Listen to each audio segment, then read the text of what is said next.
Hello, everybody, and welcome to another fun Genichiro stream.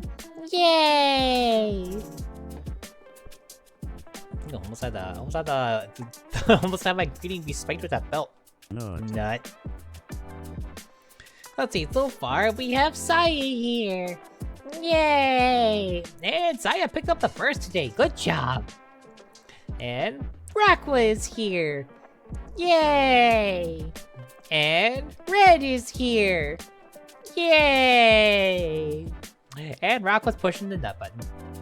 As we do, Rakwa pushes the nut button, Red licks my abs, and eventually Spoosy and Mindstorm will show up and start calling me compliments over and over again.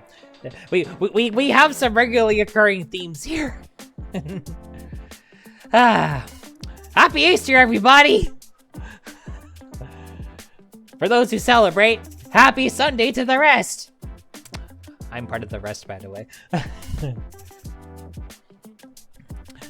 What did everybody get to do today? I imagine for many of you it was probably just Sunday, and for others of you it was probably, oh joy, getting to see family that I like so well. Celebrate the chocolate. Oh, I have a silly story to that end. We'll get there. But before we talk about my stuff, let's talk about your stuff. Celebrate that chocolate. You know, somebody mentioned in one of the stream chats that I was in that Easter is just Halloween with a different palette, with a palette swap, or no, with an inverted palette. Gods, I hate how true that is. Therefore, I will share it with the rest of you all, so you also can enjoy how true that is. I can't unsee it and I can't unthink it. May you all be cursed with the same. Easter inverted palette, Halloween inverted palette Easter. You know, invert the bunny and then you get the Jack Skellington. It's everything is reversed. But the same. But reversed, but the same, but reversed, but the same. It's like, try not to overthink it, but also overthink it. These are the things that live rent-free in my mind. These are the things that I shall graciously share with the rest of you.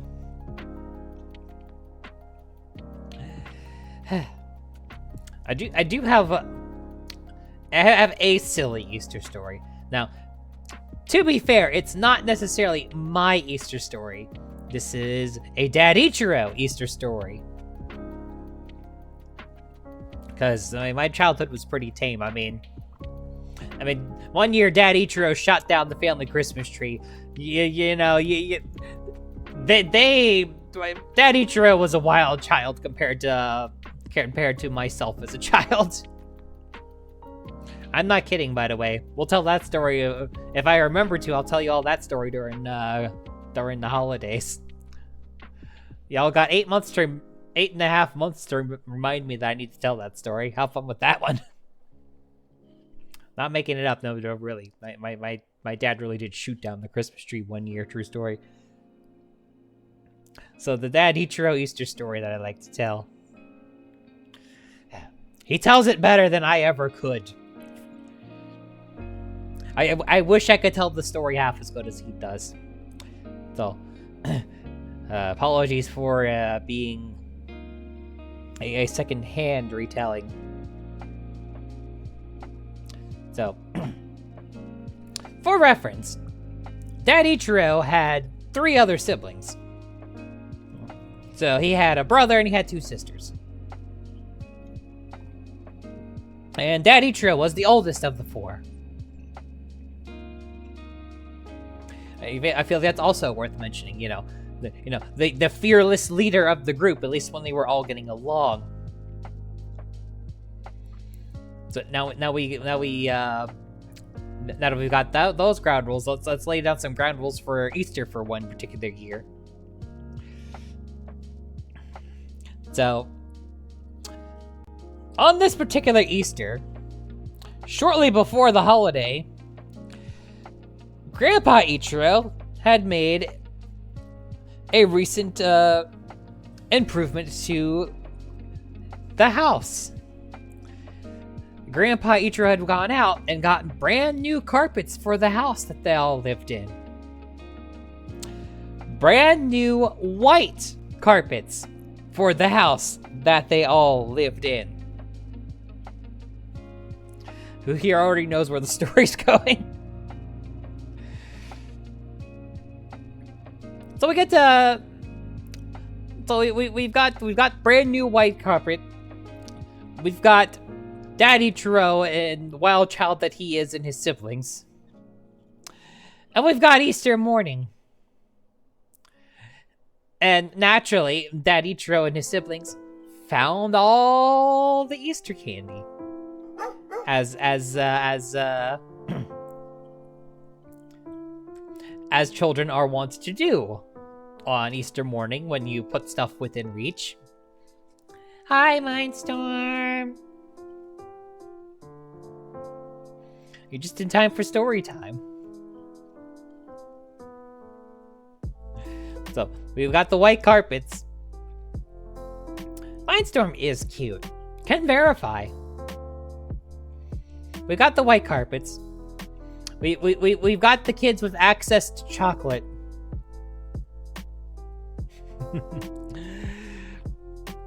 So naturally, Daddy Ichiro and his siblings got into their Easter chocolate. They were having themselves a good old time. Just eating it all up. And being quite messy in the process. Now, I don't recall how old Daddy Ichiro was in this story. And they couldn't have been too old. I mean, I would imagine an older Daddy Ichiro would have most certainly known better. So they're all probably relatively young at the time. I forget how spread out the age of Daddy Ichiro and his siblings were. Not too close, but not too far apart. Enough that they could all still be young enough kids to go crazy on Easter candy together. So they put wrappers everywhere. They got chocolate all over their hands, and naturally started getting chocolate all over the brand new white carpet. Which, questioning the wisdom of getting white carpet when you have that many children, but hey. Grandpa Ichiro seemed to think it was a good idea at the time. And I sure wouldn't want to raise him from his grave to ask him about it. He would probably start yelling at me. Rest in peace, Grandpa Ichiro. Rest in peace, Daddy Ichiro. So they've got the chocolate all over this brand new white carpet, which is no longer brand new looking white carpet. And Grandpa Ichiro finally gets up and makes his way into the living room and sees the chocolate wrappers all over the place. The chocolate, the very happy kids covered in chocolate, and the very messy now white carpet that is covered in chocolate. And he just looked at them, looked back, looked back to them again, turned to the nearest wall, and shouted while slamming his fist against the wall, "Happy Easter! Happy Easter! Bullshit! Bullshit!" Needless to say, Daddy Ichiro and all of his siblings ran for their freaking lives. Did it work? No. And that is one of the silliest Easter stories I have to share. It's not even mine, but it's a silly one. Just imagining Daddy Ichiro as a little kid, just covered in chocolate and having made a mess with his siblings. Just the mental image alone just makes me giggle. And I can imagine Grandpa Ichiro being pissed off. See, by the time we met Grandpa Ichiro, he was just a nice eccentric old man who was still dating whoever would put out to him even when he was older. Which, us and our innocence didn't realize this at the time, but I digress. So we didn't know grumpy parent Grandpa Ichiro. We only know Grandpa Ichiro is Grandpa Ichiro. He did! I still remember one family dinner where Grandpa Ichiro brought one of his girlfriends over. And my dad Ichiro was like, special friend. It's Grandpa Ichiro's special friend. And we were kids, so we didn't really think about it. Hi, Tina! Then, years later, when we were old enough, Dad Ichiro explained, hey, I don't know what the context of the conversation was, but we were talking about Grandpa Ichiro about something. And I don't know, we must have mentioned something about, oh, he just seemed like a wholesome old man. And Dad Ichiro started to laugh and said, yeah, about that. Hey, you know those special friends Grandpa Ichiro would have? Yeah, he was banging them. And we were like, oh, I see. So yes, Grandpa Ichiro had game. Grandpa Ichiro had game until the game was over. Again, rest in peace. You know, if I'm in my 60s, 70s, and still haven't found my forever person, you know what? Fuck it, we ball. Hell, even if I have found my forever person, I'm still gonna be Polly no matter what. So you know what? Yeah, sure, why not? If I'm 60 years old and I still have multiple partners I get it on with, you know what? You know what that means? That means I'm winning at life. The game's not over until it is.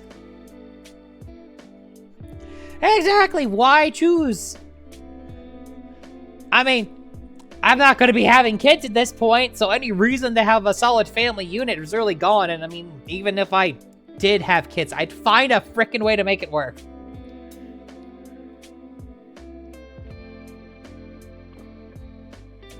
It'd be a fun conversation to have with the kiddos when they got old enough. But that's not going to happen, so I don't need to worry about it.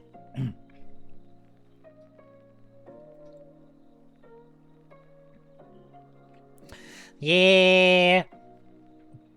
Because work. Because I work during the day. But it is nice to have you guys here.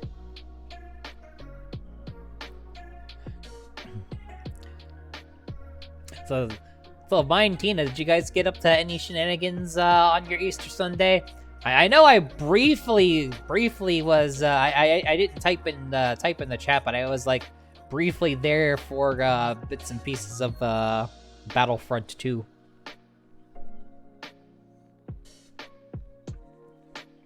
I was listening while I was driving home from work.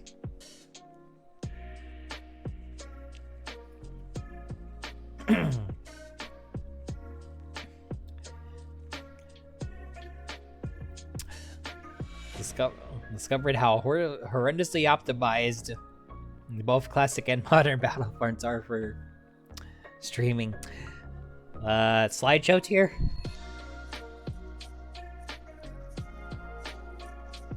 Chilling with the family. Easter pot roast? Man, that sounds delicious! Now, today was pretty much a lazy day for the household, so Katie and Ilya ended up grabbing some Taco Bell.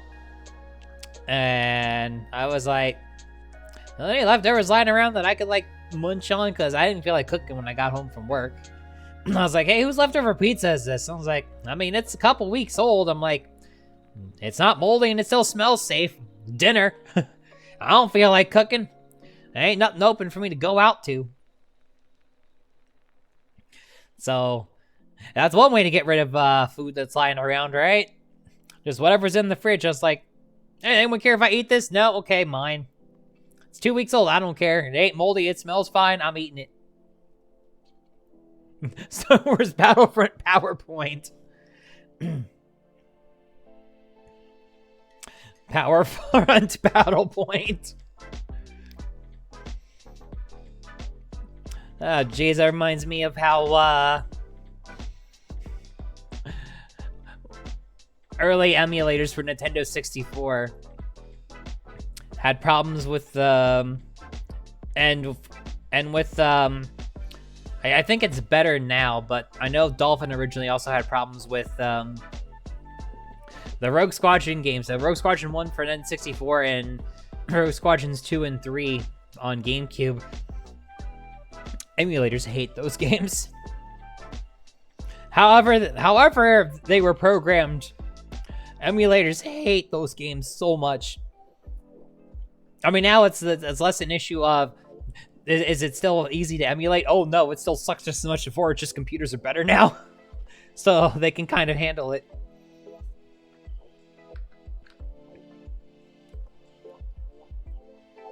It's good to see that good to see that Star Wars games being hard to stream hasn't changed any.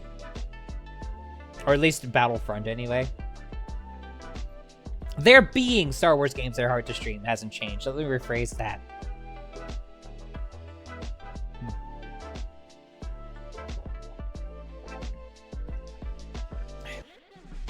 We got like a bunch of these half gallons of like Turkey Hill iced tea lying around. I'm trying to kill them all. I'm tired of looking at them.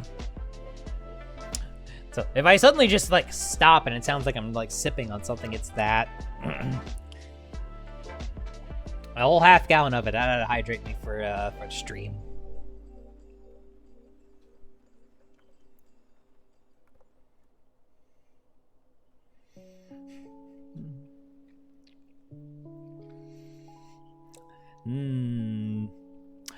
Delightfully poor ports. At least when it comes to streaming. Yeah, sometimes you just gotta you gotta like give it to people who know what they're doing, rather than try to just like, we could do it ourselves. No.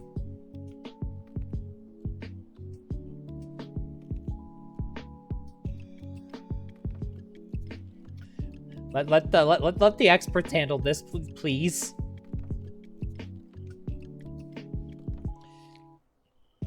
Maybe one day there'll be a remake that'll be properly done.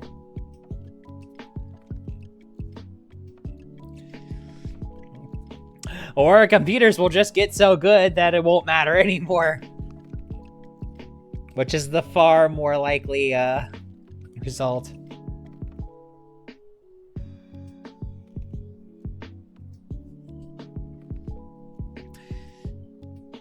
Yeah, don't fuck up Knights of the Old Republic. That game was, like, really good. Please don't fuck that one up.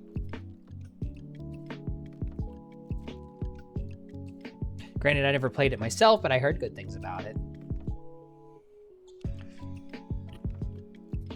The only Star Wars games I really, like, played a lot of were the Rogue Squadron games, because I like ships flying around and go pew pew bang bang.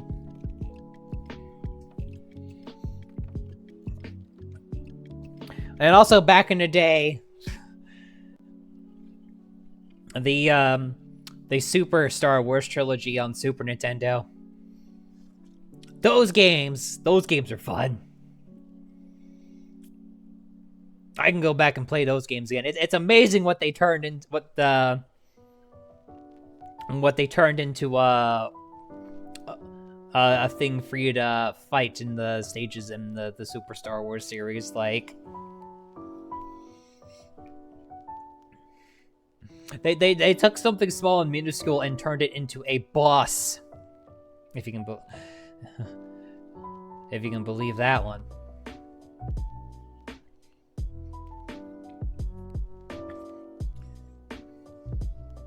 I might play those at some point. Maybe that'll be my May the 4th stream. I'll go back and play the what day of the week is May 4th? Am I doing anything that day? It's a Monday.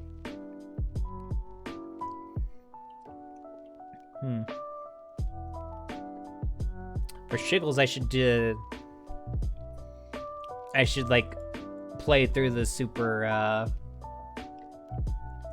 Star Wars games for Shiggles on May the 4th. And it's a Monday night, so I don't know. I got time to plan that out. If I didn't care to do anything.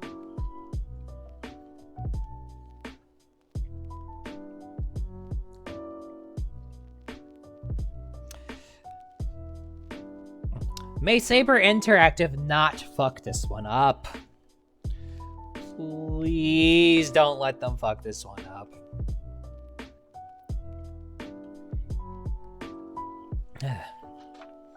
You know, I think about it. I think I have Battlefront 2. I've never played it. I have it. I don't even know how I got it at some point. I just ended up with it, and I was like, yeah, sure, why not? I think it was like on like stupid deep discount or something.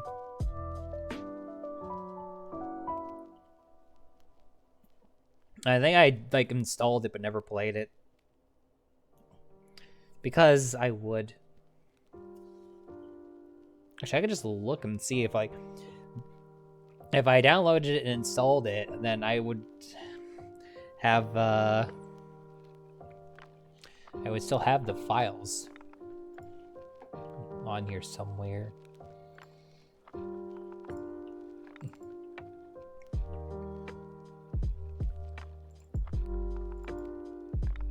Yeah, I do have Battlefront 2. Yeah, I went and I got it, and I never bothered with it. I never played it.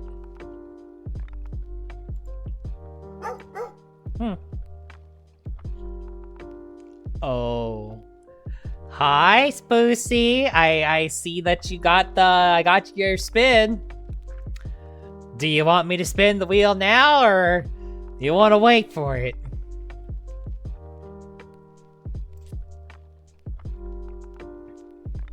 And maybe at some point I can join you guys for Battlefront 2 if you guys are playing together again. Since apparently I do have it, I just never touched it.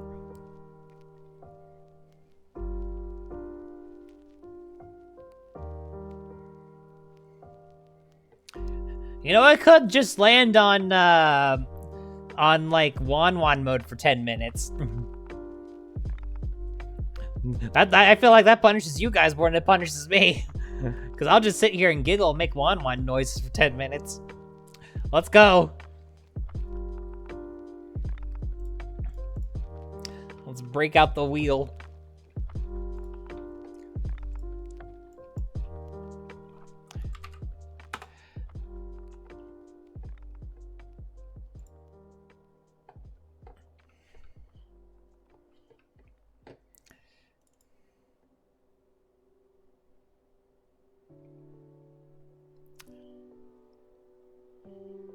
I'm not sure, actually, Spoosy. I would have to actually open it and see.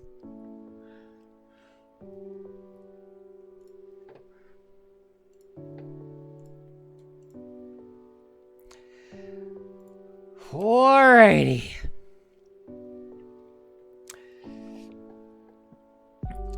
Spinning this thing in 3, 2, 1.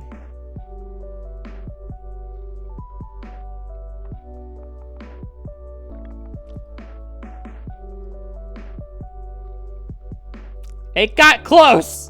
It was thinking about skipping it. Oh, that's gonna be fun. This one's always fun to do. Well, unless somebody gets a wheel spin, I'm gonna start denying again on Thursday. So have fun with that guy, I guess. Spoosy didn't get it. Spoosy won't save you. Thank you, Wheel! I think. You almost gave me prank calls, so maybe not thank you that much. But thank you enough.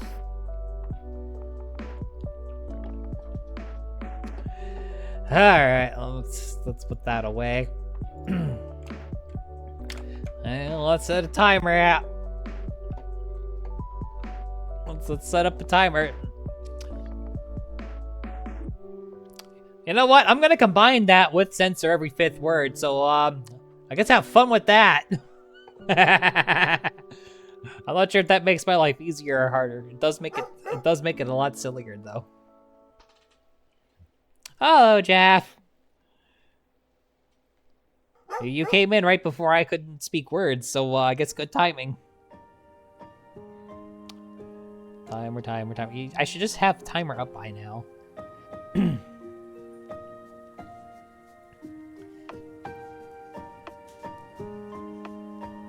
Wang! Wang, wang! Wang! Wang, wang! Wang! Wang, wang! Wang, wang! Wang!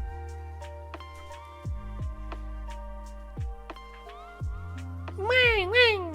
Wang! Wang! Wang, wang! Wang, wang!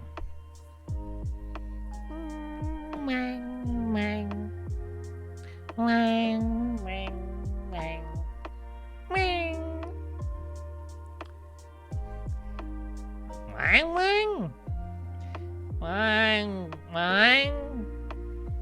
Wang!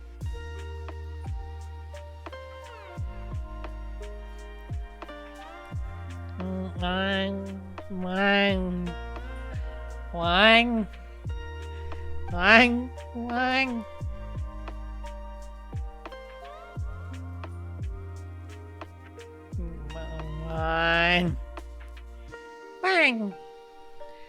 Wang, wang! Wang! Wang! Wang, wang!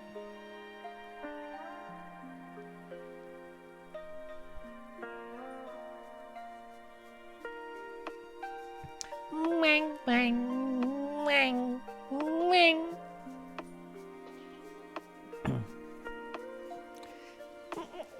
Wang, wang, wang, wang! Wang! Wang! Wang!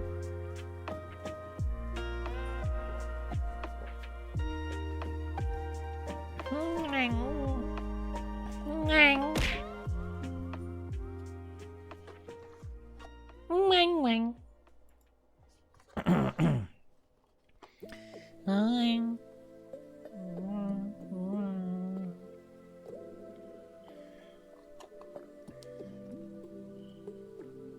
Wang, wang, wang, wang.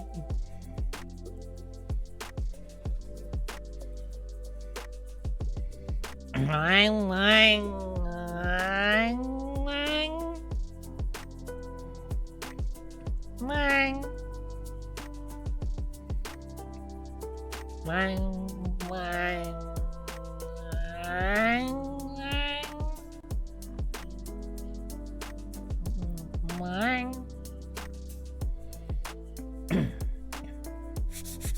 Wang, wang. Wang, wang, wang, wang, wang. Wang, wang, wang, wang. Wang, wang. Wang. Well, I could do words. Of course, I still have to censor 5th one. But hey, can words again. So, that's fun.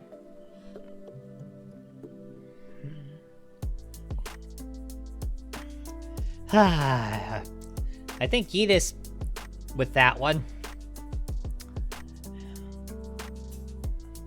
It was either Yeetus, Rico that came up with the every 5th word.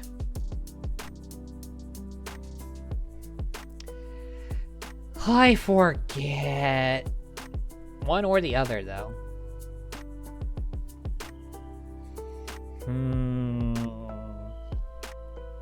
Speaking words hard when you have to outwards.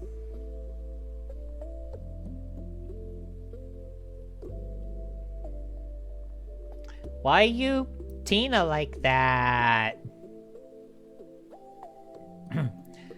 Shooting cuties bad.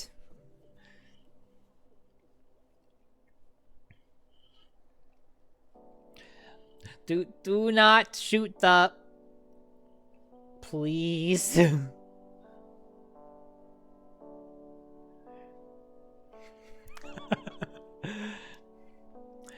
2 frames of action. Frames of how did get here.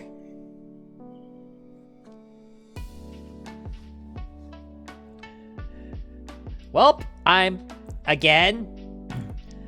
Guess I'll just go in again.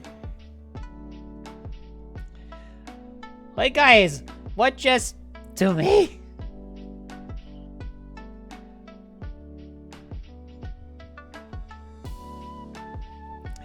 Ah, the playable slideshow. It's so delightful to through.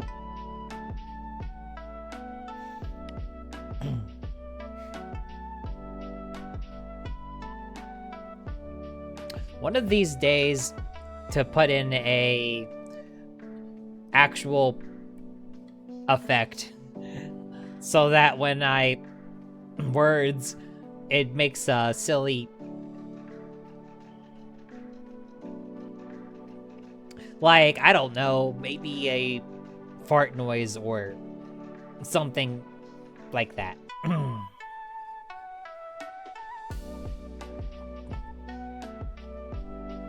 Or just like a regular noise. Just go beep, beep, beep.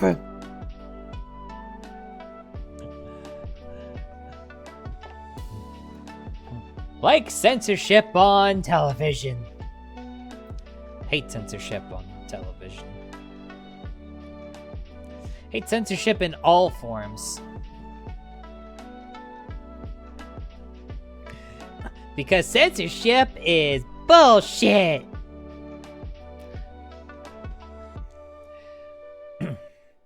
Stupid old white people and stupid views.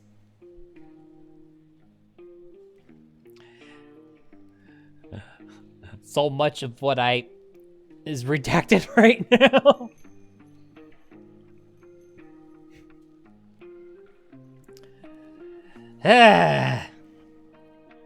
And yet still somehow less than the Epstein files. And done.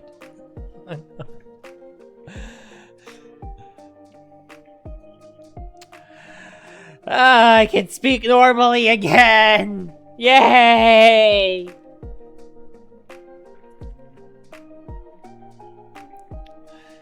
I should put in like an actual like sound effect for now.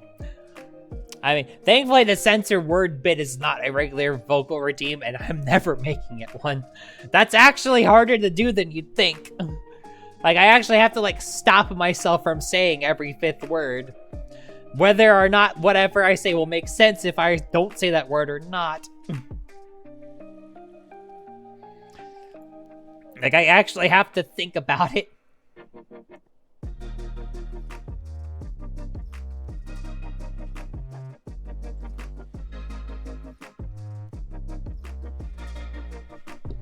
I feel like if it's in slideshow mode, it would probably be, like, so much worse.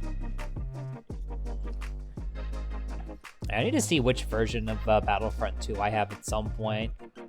I might theoretically be able to join you guys. I just know that I have a version of it. Anything that says what version of it there is somewhere in here.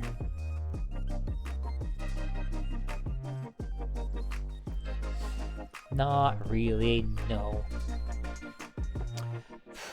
I mean, given I got it for cheap, probably classic, but I don't know.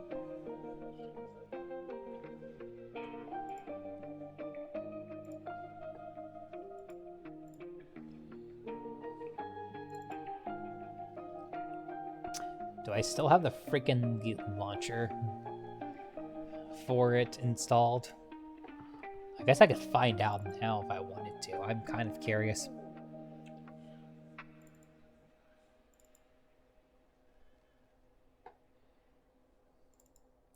Let's see what opens up.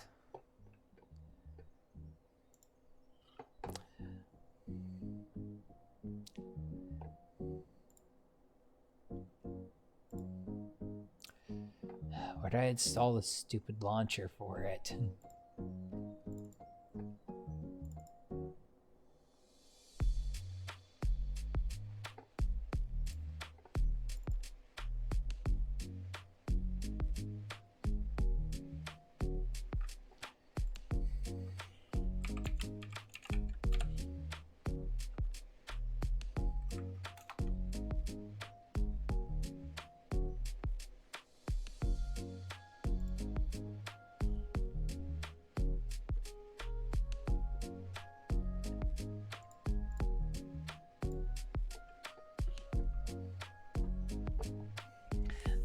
Did I delete the freaking launcher without thinking about it?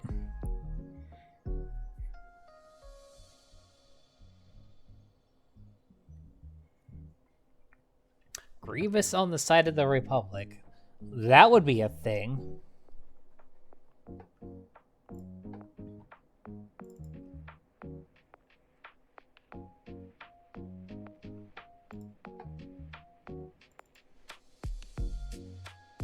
That would be quite a thing.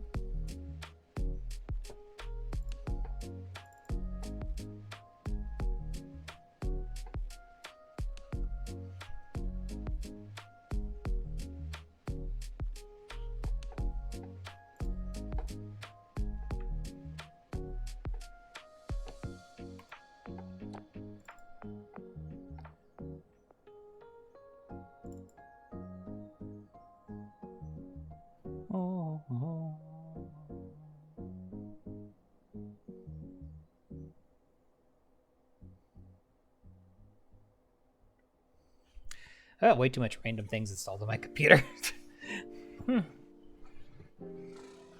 Okay, Mindstorm. Have a good EPs.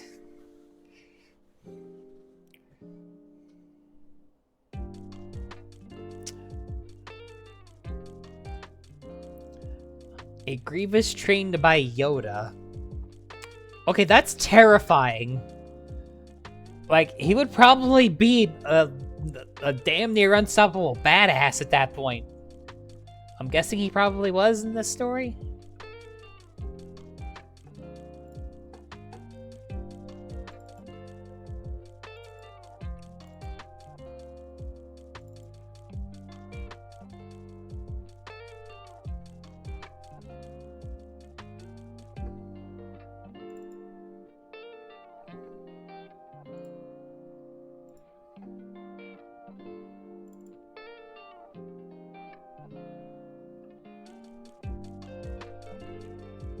Yeah, I'm morbidly curious.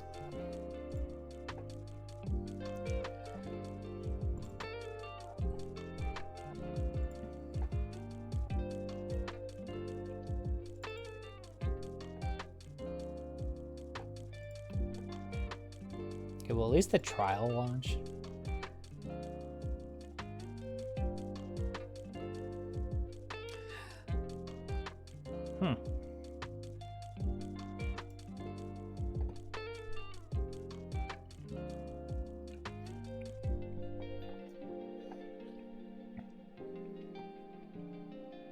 A properly trained Grievous would mop the floor with Kylo Ren. A regular Grievous, I'm pretty sure, would get his ass handed to him.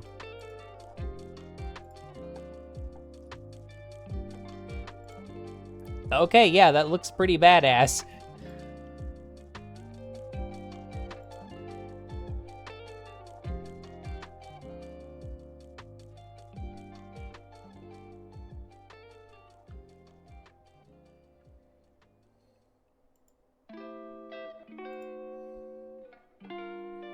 Star Wars What Ifs go hard.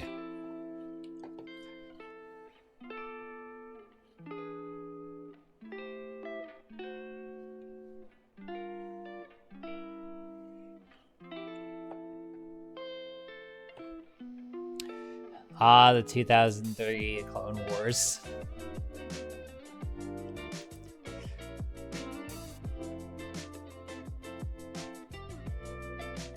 You start with, like,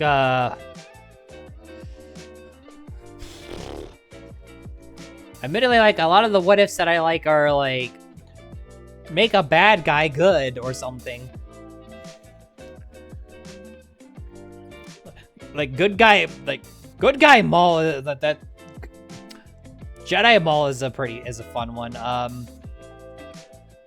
Darth Vader turning back to Anakin early and surviving.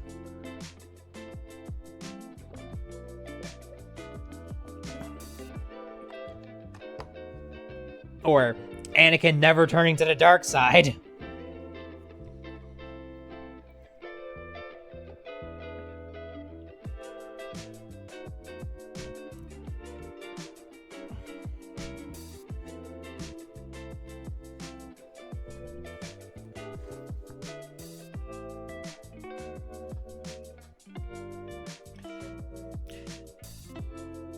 Yeah, like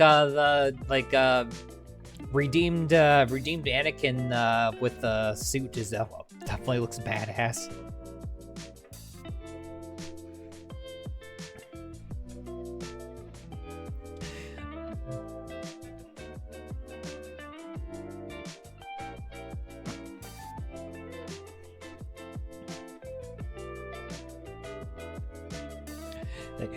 How to make like Darth Vader even better? Like give him a suit that doesn't suck.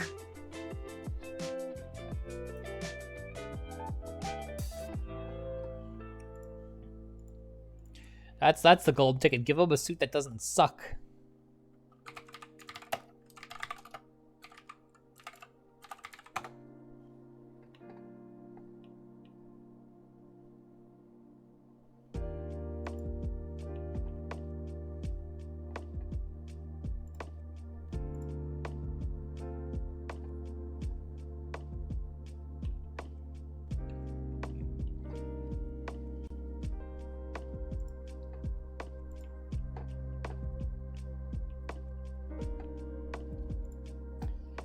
So that's weird. Apparently I have Battlefront, I have Battlefront installed, but I never got the... Apparently I either uninstalled or deleted the game launcher for it. So I can't get it to run, so I can't see what version I have. That's funny.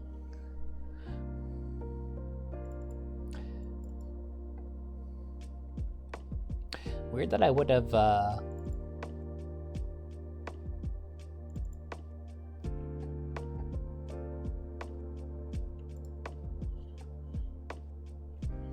done that.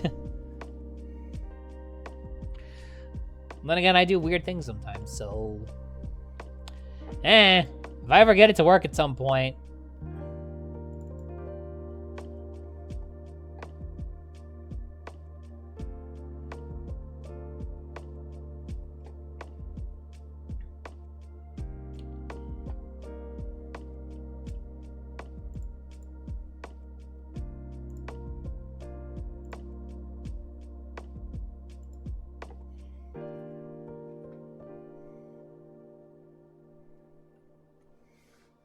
Yeah, at least in one version of things, yeah, the Grievous, a Jedi Grievous could be as strong as Anakin.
Enos!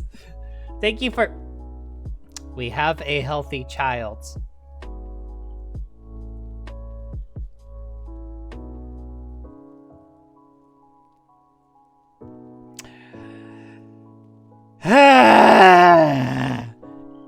Must you? Must you, though?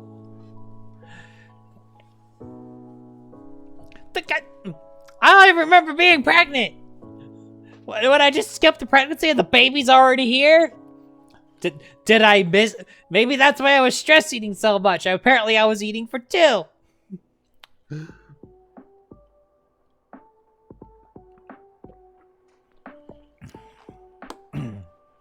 Well, go ahead and say hi to the world, Yeetus Jr.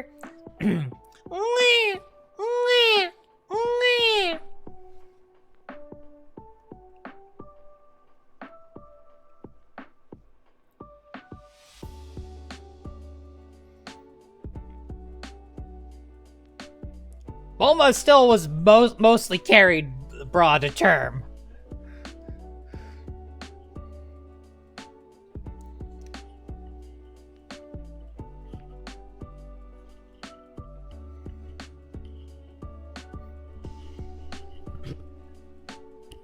Oh boy, 8 more months until I get to have Tina's baby. Oh boy. I'm fine, Jath. It was from when work was busy. Like, I am about as fine as I can be right now.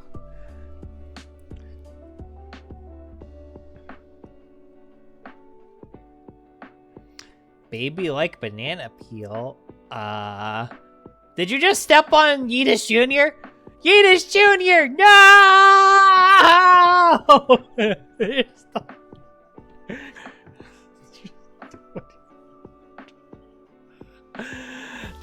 I like how this is what this has devolved into.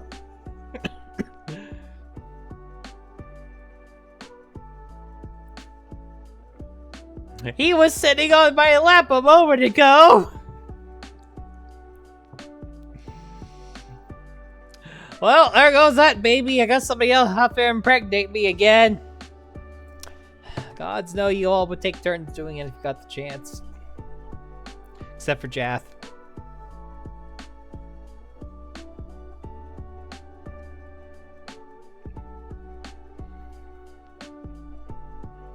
Oh boy, I can't wait to... We're gonna have a baby Tina, baby Spoosy, baby Mind.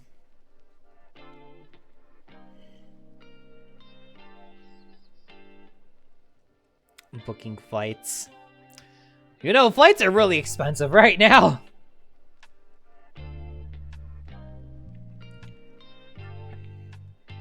Yeah, no, thing. Now that the busy season is over, I'm not going to be as prone to stress eating as I was.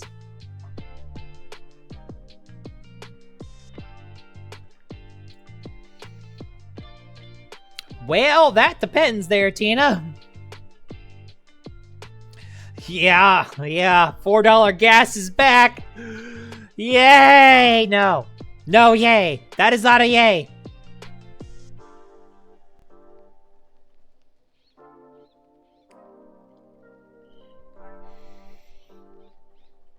Boy, it's gonna be fun explaining to the doctor how this one came to be. So how did you get pregnant in the first place? Well, you see, what had happened was somebody bought a plane ticket, came to my house, fucked me silly, and here we are.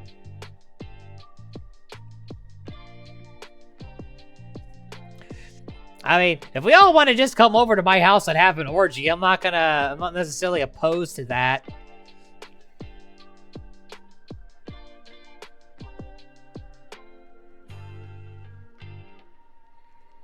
Just saying. I'm not like... I am far less opposed to that idea than you'd think I would be. For you guys specifically. case there's any weird perverted lurker there who's getting ideas.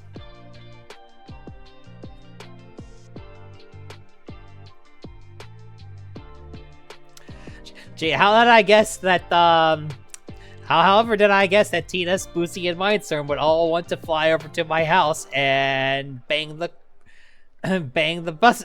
biscuits out of me?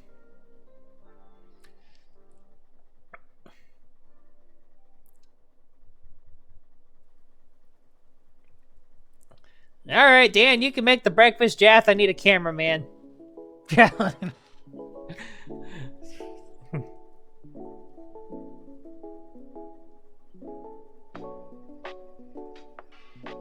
But my house is already white.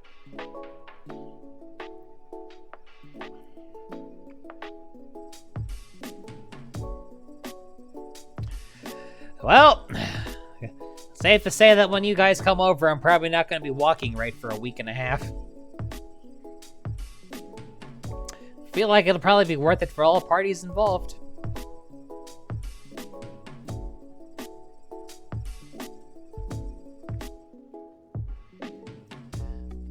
That's weird. Wasn't there a window in this room? There still is. It's just a little covered.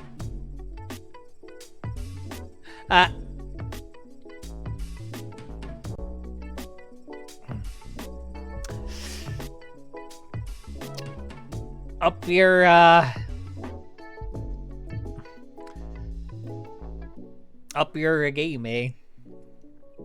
The landlord special.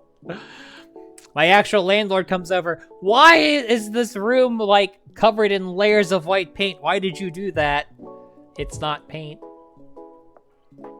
Good thing, wasn't your furniture black before? It's not paint. And why is the window covered in? It's not paint.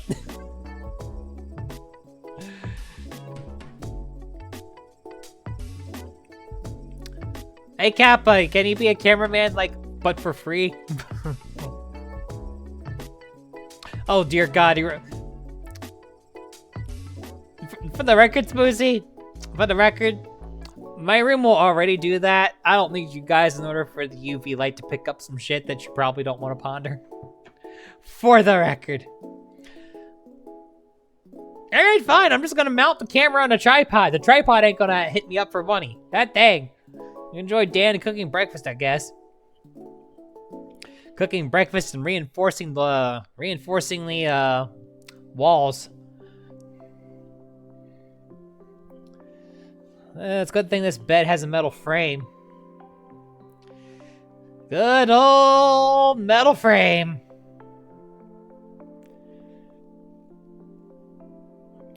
Pay my artist, yes. Pay the person holding the camera while I get it on. I mean, you'll get a cut of the film profits, I guess.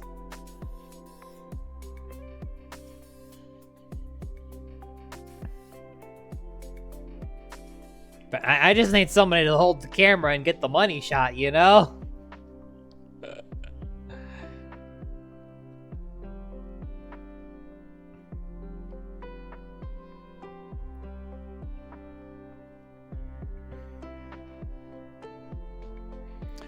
No, if the nudity makes you uncomfortable, then the screaming and moaning in addition to the nudity is probably not going to do it for you either.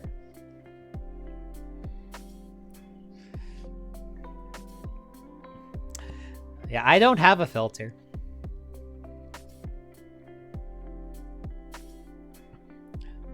I will scream loudly enough for the neighbors to know what's going on.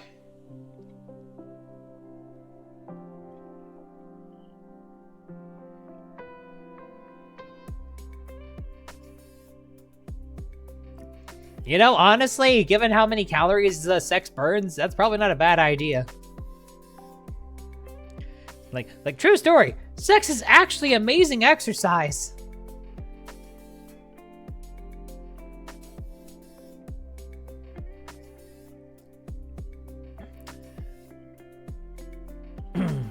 Scream so loud the neighbors will think someone is getting killed.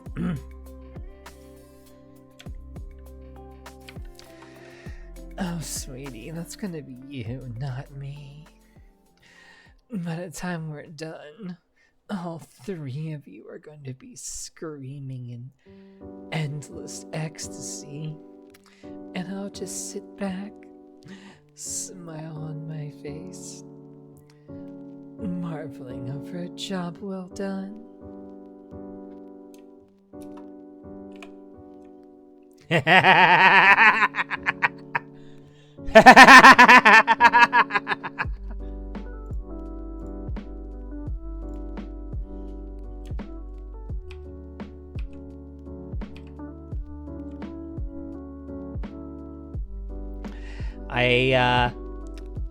I think I've done my job.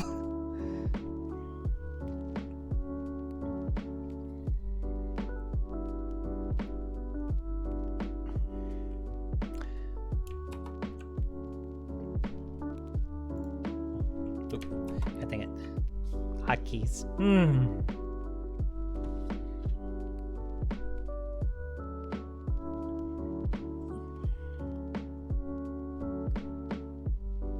Oh yeah, those are pretty good brownies. I did have those with pumpkin ice cream, and then they were pretty yummers, as with the pumpkin ice cream.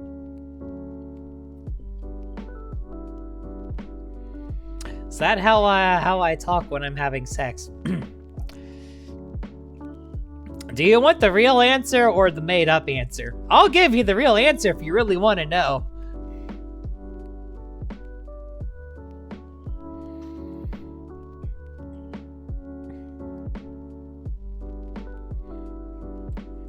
Like if you must really know, honestly, the real answer and the joke answer are pretty much one and the same.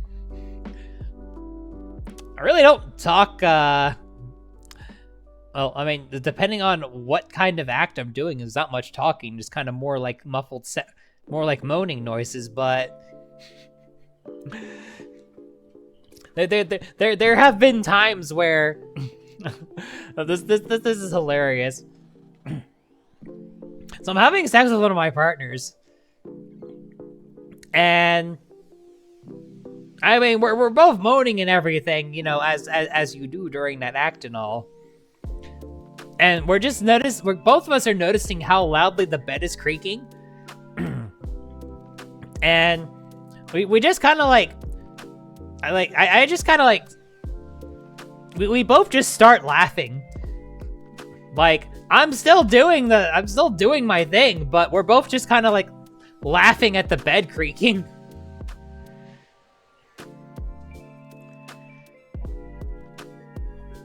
Like, I kid you not, like I'm still like, you know, moving around and stuff and doing the thing. And the two of us are just laughing at the bed, the sound of the bed creaking.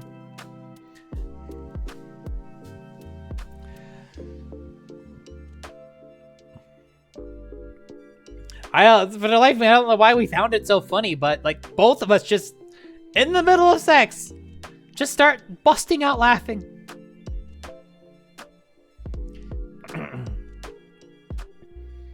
I mean, the answer would probably be the same, honestly, Kappa. Like, I mean, if you really want to know, just like, I don't know, do some thrusts on top of your bed or something. It really isn't going to sound much different.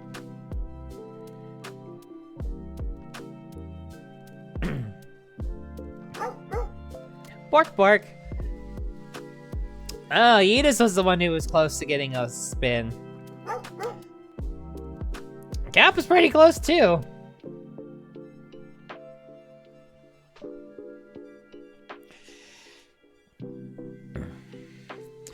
Well, let's see. As of now, my last day of denying is Wednesday. Spoosie got her wheel spin, but it was on censor every 5th word. For once, the wheel was nice to me. So, then today is Sunday, so there is a chance yet y'all might get lucky and might be stuck not denying for another week. Yedis' wheel spin might do it for you. Yedis has gotten bonus spin before. Ah, okay. I shall consume liquid. Liquid is good for me.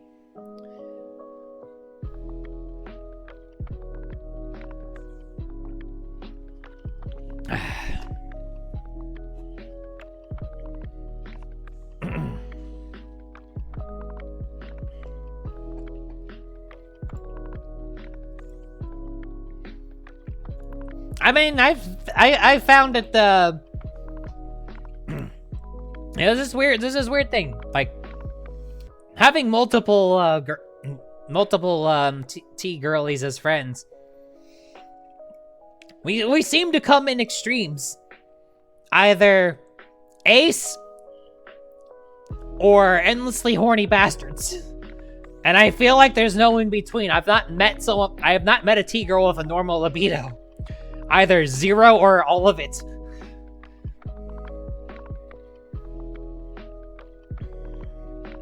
Well, if this is a bad thing, I mean, at least if somebody's ace, then I know not to bother.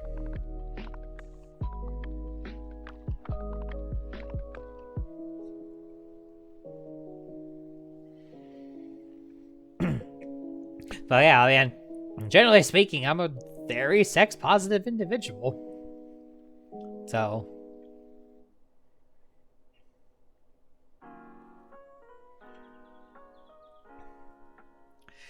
Please don't kill me, I just got over being sick and being busy. And kisses and cuddles is one thing. Going all the way is definitely a, thing that not everybody likes to do, and that's perfectly fine.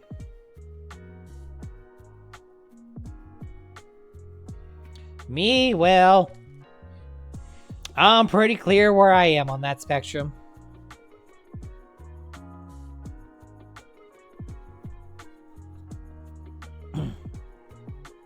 Because sex is just awesome.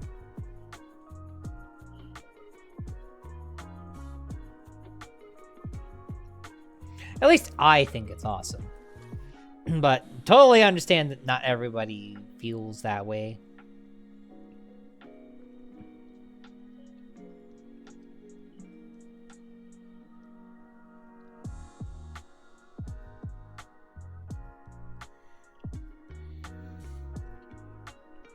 I mean, that... Why? Why are you throwing thing at me? Yeah, I don't understand ace. I don't understand like the idea of being ace at all. But I mean, cuteness, aggression. You know what? Valid. I accept.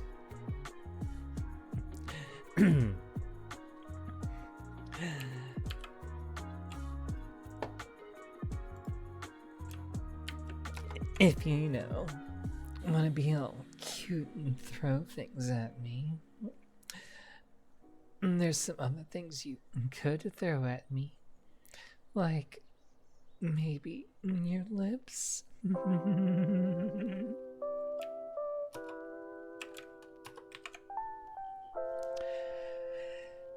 Had to. It was right there. Had to, and I felt like it. Oh my god! Oh dear, I think Tina came back just in time to break again. I wasn't even aiming that at Tina. The splash damage is real.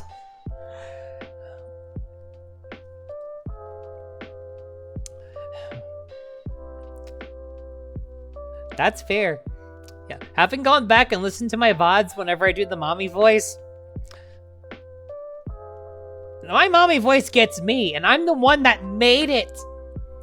Like when the mommy voice is so good, even it gets like, if I recorded myself doing the mommy voice and played it back to me, I would probably moisten up. God dang, I'm good at it.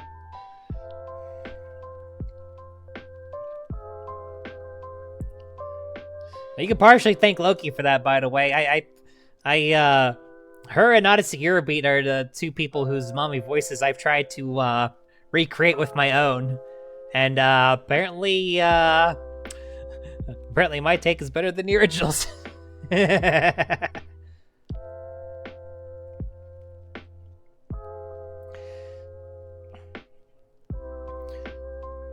Hey, when I can make myself horny and with my own voice, as somebody who generally hates the sound of her own voice, although I have to admit, kind of not really hated my voice as much as I used to. I'm starting to feel comfy about that. Thank you for the 5 stream streak, Alexis. I used to hate the sound of my voice a lot. Honestly, maybe it's just talking to all the other girlies. Maybe I've just, like, gotten a little bit more comfortable with myself, but I honestly don't hate the sound of my voice anymore. Not like I did. So, I guess, yay, voice training! I'm still not perfect with it, though. I definitely could be better.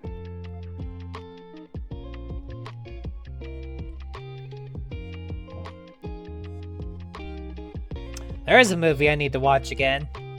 I haven't watched that movie in a long time. It is a good one, though.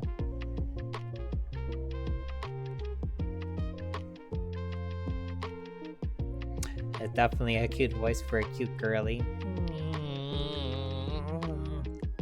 No, you. Wait, I'm not allowed to deny. God dang it. Well, you're also cute, so there.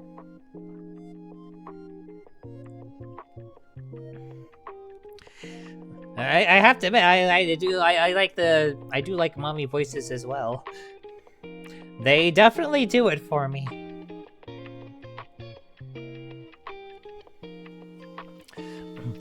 Listens to some of the VTubers I know that do mommy voice in a non-parasocial manner, of course.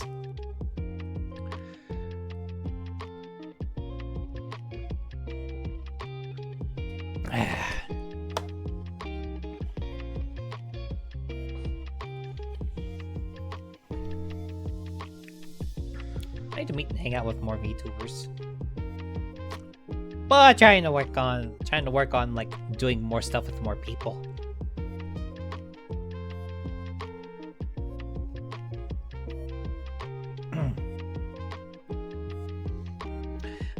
I mean, Jill Sargent in bed probably isn't the immediate fantasy for anyone, I don't think. Actually, that's not true. There probably is somebody that probably gets off on the idea of that. Some people like strange things.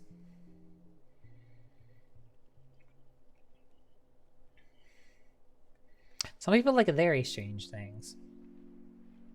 Some people like me, and I'm a very strange thing.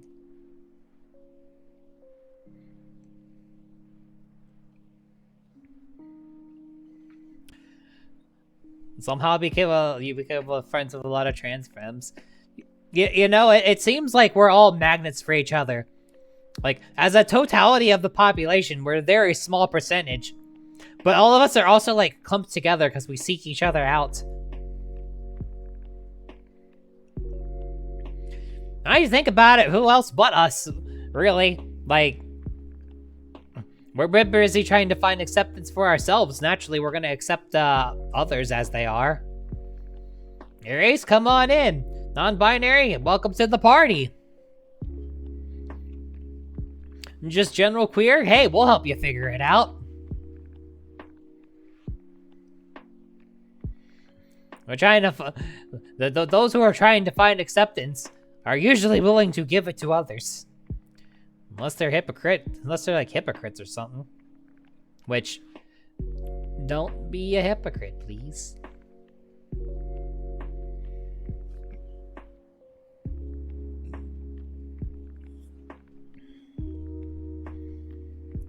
Agender falls under trans umbrella. It's a gender identity that you, that wasn't assigned to you at birth. Like, unless you're somehow born without junk, you weren't born agender. Well, I mean, you were, but you weren't.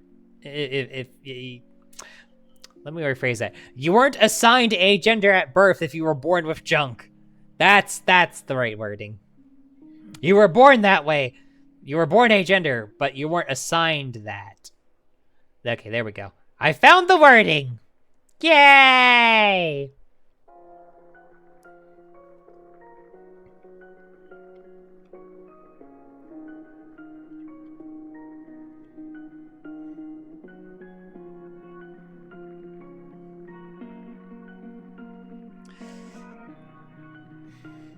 Yeah, some people are kind of meanies. Some people are meanies for no good reason.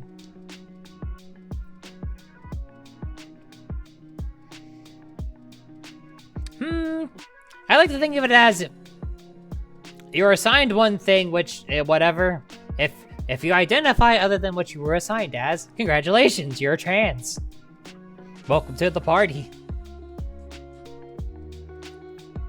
But even still, like, I mean, figuring out stuff as you go along, you were still born that way. You were just realizing it. Like, and some people, like, realize that they were something else the whole time. It's a journey. It's a fun little journey. Self-discovery is a fun journey. And it's a journey that goes through highs, goes through lows, goes through heaven and hell themselves. At least it definitely seems that way.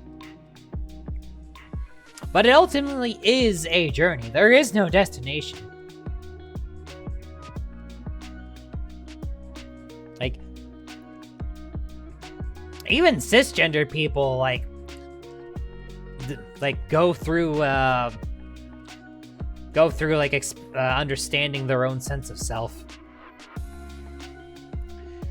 Which, if all the cisgender people could come together and realize that we all share that in common, that we're on our own gender journeys, it's just our gender journey took a different turn, then maybe we could all find a way to get along.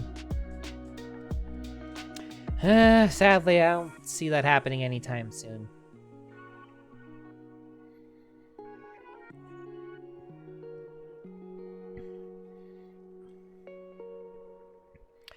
I mean, the world kind of sucks a little bit right now. We've entered the pushback phase as far as those of us in the trans group are.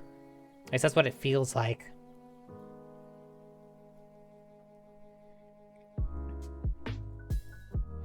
Oh, God's no, I should have realized that I wasn't a dude way earlier than I did realize it. But also, I mean, different time period. Like, I'm pretty sure I'm generally 10 years plus older than most of you.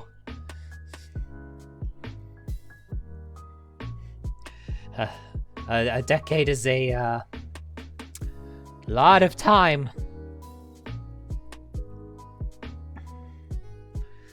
Still I remember when I came out and the very real concerns that I had at the time, because I came out when there's currently state laws that prevent employment discrimination because you're trans, but those laws didn't exist at the time I came out. And I was working for a corporation. I had a very real concern that they might be like, yeah, no, we're not dealing with that. Get out. That could have happened to me at the time. There would have been nothing I could do about it. I mean, I could tell you the exact date I came out.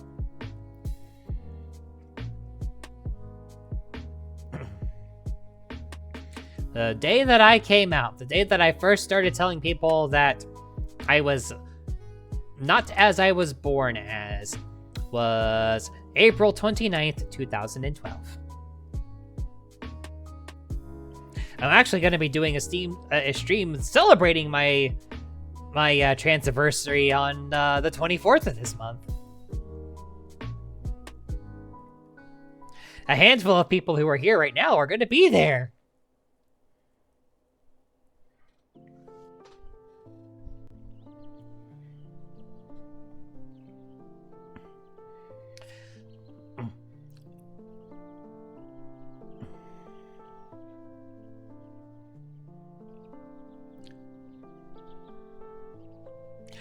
Yeah, it'll be a 24-hour stream, so hopefully. Then Tina's gonna be there. Hopefully Spoosy and Mindstorm will be there. I'm really hoping that one of the VTubers that I follow who lives across the pond, is able to join. Like, she usually is asleep when I'm streaming, and usually I'm just like waking up or still asleep when she streams. So as far as us streaming together, it doesn't really line up. But if I'm doing a 24-hour stream, there will be a time slot that lines up by the nature of me doing a 24-hour stream. So I'm hoping that she'll be able to join. She basically said she doesn't know what her work schedule is going to be until closer to the day.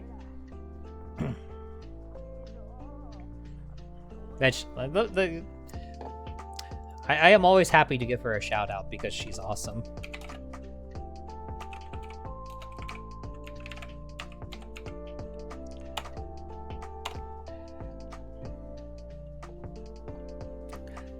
I am hoping that she'll be able to join as well, because Hazel is adorable.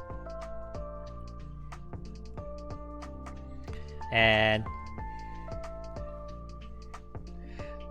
well, thank you, Edith. That'll make her very happy. I'm hoping that I will get to a 24-hour stream is basically like the only real chance I'm going to have to like do any kind of collab with her. So I hope that she's free from work that day.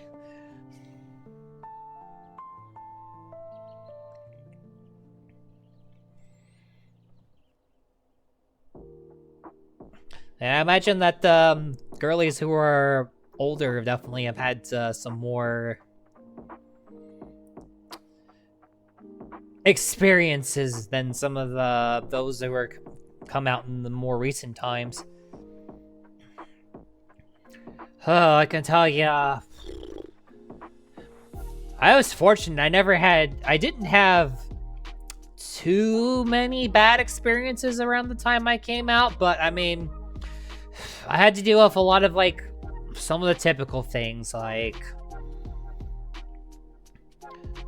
when I first came out, so my hair was still short. So that wasn't doing much for me. I didn't really have anybody to show me how to dress. So I just grabbed whatever female clothing I could find, and a lot of that turned out to be stuff that was aimed at a much older demographic than myself. I didn't realize this at the time. I was just like grabbing whatever I thought seemed kind of cute and pretty. And turns out those were aimed at like 50-year-olds. Whoops. Mid-30s, ha.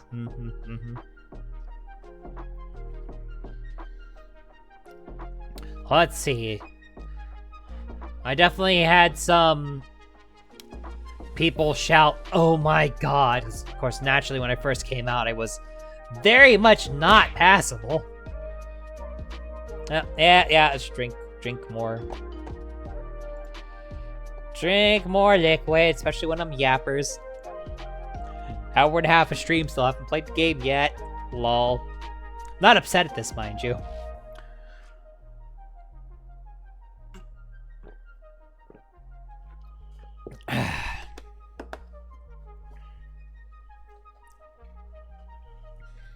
Let's see, I still remember there was one time I was going out for something. I don't remember if it was to movies or whatnot. And I was wearing I was wearing a dress that I felt really cute in. And I went to go buy, I want to say like went to go buy snacks somewhere. And the cashier turns around. Whoa, man, did you like lose a bet or something? That hurt. I like turned around, like the best comeback, the comeback that I had was, yeah, I lost a bet with the gene pool, got born the wrong gender, but like, that was me covering for how much that one hurt. Night, Tina.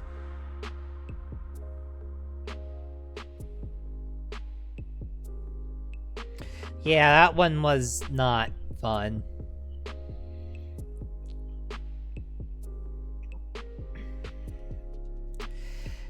I mean, this was years ago at this point. I mean, I've had that. I've, like, come out of restrooms to the shouts of, "Oh my god," before.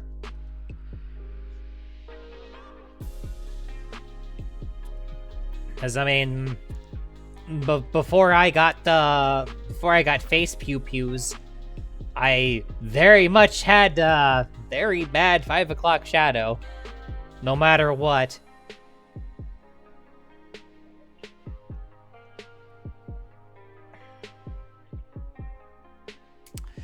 Yeah, see, the thing is, when you're alone and isolated, trying to take a swing at people is more likely to put yourself in a situation where it's multiple people against yourself. Or a bad idea.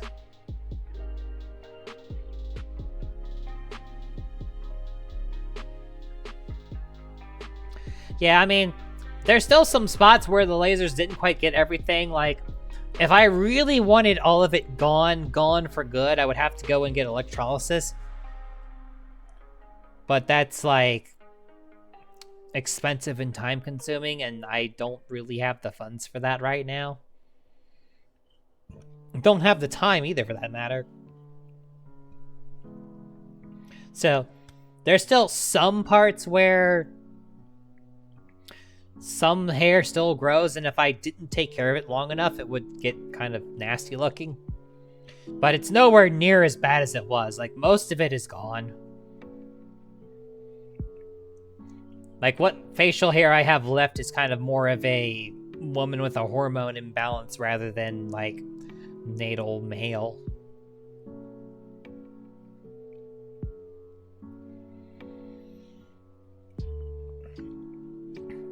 Now, I would like to get...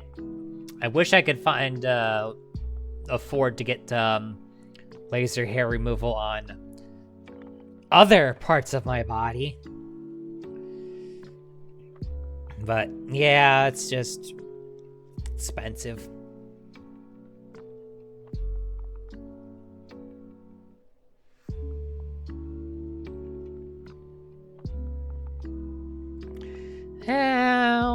I can't think of any context for calling someone a crackhead is I don't know. It feels like it's a mean thing to call someone.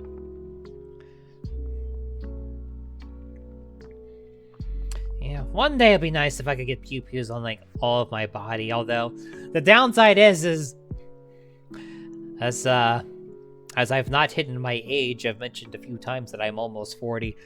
As the hair starts to turn gray, the problem is gray hairs don't really work well with laser.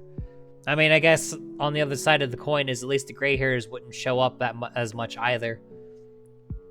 Like, I got born with Italian, like thick Italian hair genes, which is great for the top of my head and terrible everywhere else.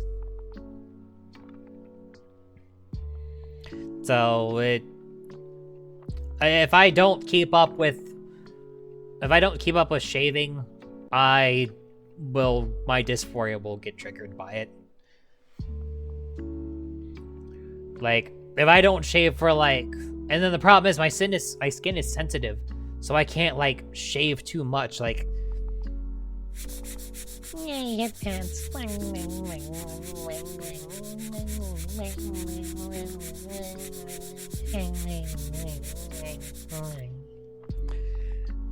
Oh, it's distracted there. I can shave my face every day. I mean, the spots that grow here, they are just as sensitive as the rest of me, but it's smaller patches, so it's less bad. But, well, thank you for the huggies, guys. The rest of my body, though, because of how sensitive my skin is. Yeah, don't get in trouble, Tina. Good nights. If I try to, like, shave the rest of my body on a regular basis like that, because of how sensitive my skin is, it would cause me, like, problems. Not the fun kind of problems.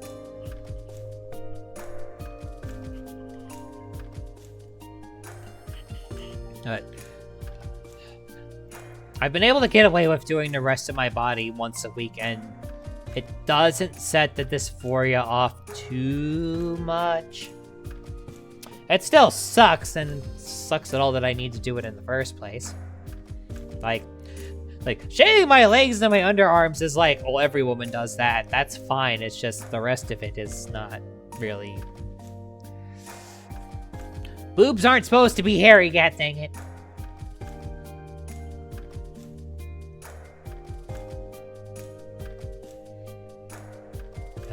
If I'm able to get body pew-pews one day, because I don't know, I won the lottery or a rich benefactor or something. Definitely will do it. Anyway, we're halfway through stream. Should I actually play the game I set out to play tonight? Could you imagine a VTuber that does games actually playing video games? And this year of our Lord 2026? What? Playing video games? Admittedly, I kind of like the yappers too. I don't usually have enough people actively in chat where I can like do yapper streams. This is kind of yeah, no, we're already an hour and a half in. Like I usually do 2 to 3 hour time slots.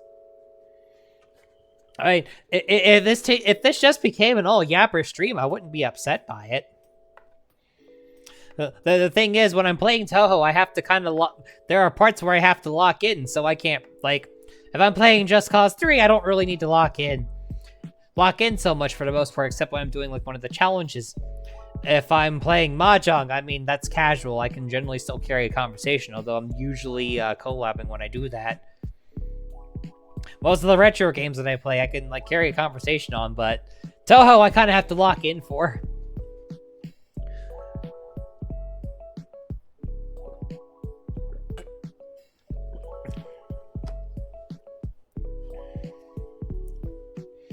Yeah, I'm glad that I can be, I can provide a safe space for conversation.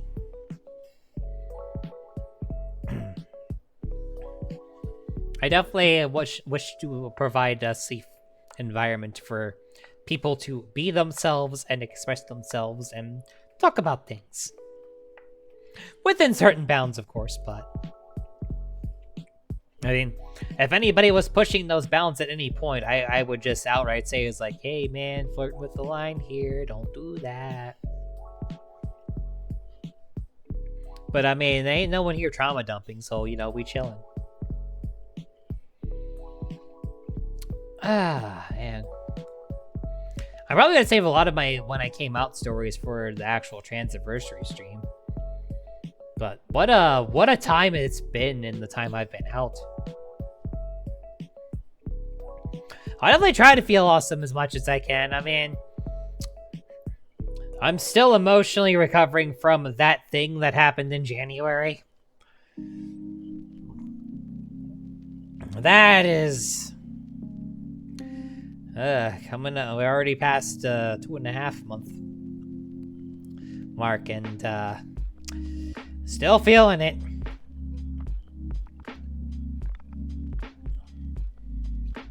There's lots of distractions, but it is what it is, Kappa, you know? I don't know. One of these days I'll find my forever person, I'm sure. Like, I love Katie dearly. But, I mean, she wants to go be with her other partners eventually, and I'm not gonna stop her. Because it'll make her happy. And, I mean, my other partner is actively dating other people, or at least trying to. I'm not gonna tell her not to either. So, I'm not really actively looking for my forever person yet. Not currently. I mean, if that person finds me, I'm probably not going to turn them down, but I think since that happened, I've only tried dating 2 people, and those were 2 people I was already going to be trying to date regardless of what happened. So, like, the two people that I'm trying to date, I never intended to be my, like, primary partner forever person, you know? And I'm just not quite ready to go looking for my forever person just yet. And part of me just kind of wants to be like,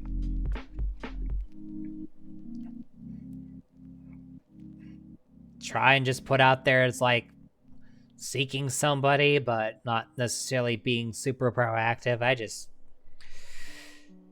don't trust myself right now to like make a sound decision in that regard. If somebody finds me, then sure, but I'm not like super actively looking for someone right now.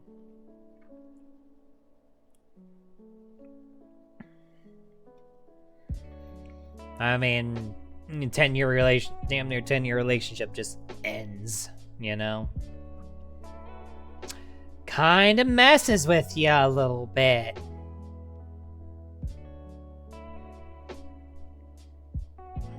But a lot of people keep telling me that somebody will show up in my life one day. I'm trying really hard to believe you all, I really am.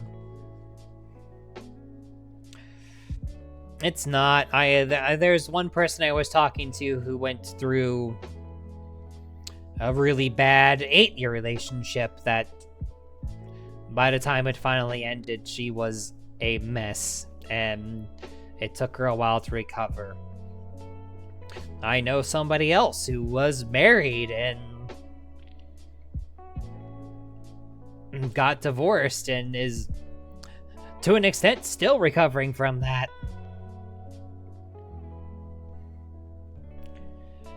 So the impression I've got is it's not going to be a quick thing.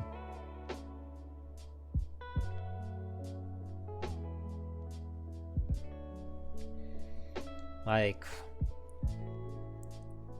one person said it took her 8 months plus to recover from it. I know someone else who, again, hasn't recovered really at all fully. Gotten better, but not really recovered. So, we'll see. I mean,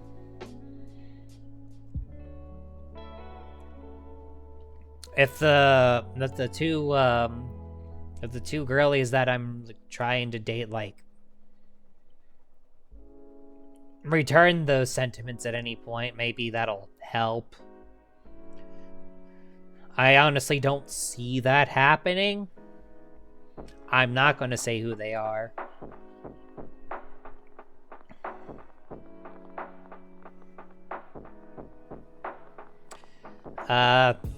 Yes, I would believe that, because I'm literally talking about going through the same thing.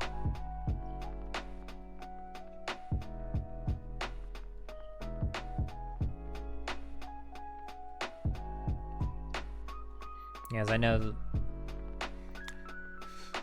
Both of the people I'm dating, they already have other partners. Or both of the people I want to date, they already have other partners. One's going through a bunch of IRL stuff, and the other just doesn't have the bandwidth for another partner at the moment.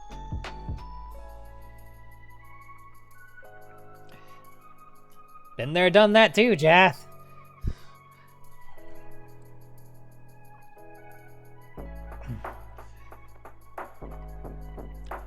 Jesus, it's been 17 years since Daddy Ichiro passed from this world, so yeah,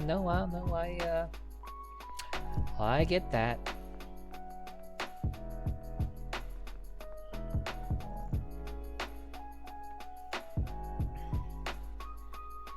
Yeah, some people get in relationships that probably shouldn't have gotten relationships in the first place.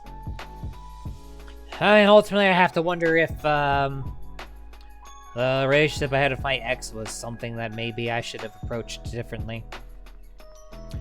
I mean, there's no sense in playing the what if, coulda, woulda, shoulda game. It's in the past now. There's no sense in me, like, trying to ponder how things could have been different. Cause, yeah, exactly. I can't go back and change it. Just kind of have to live with it.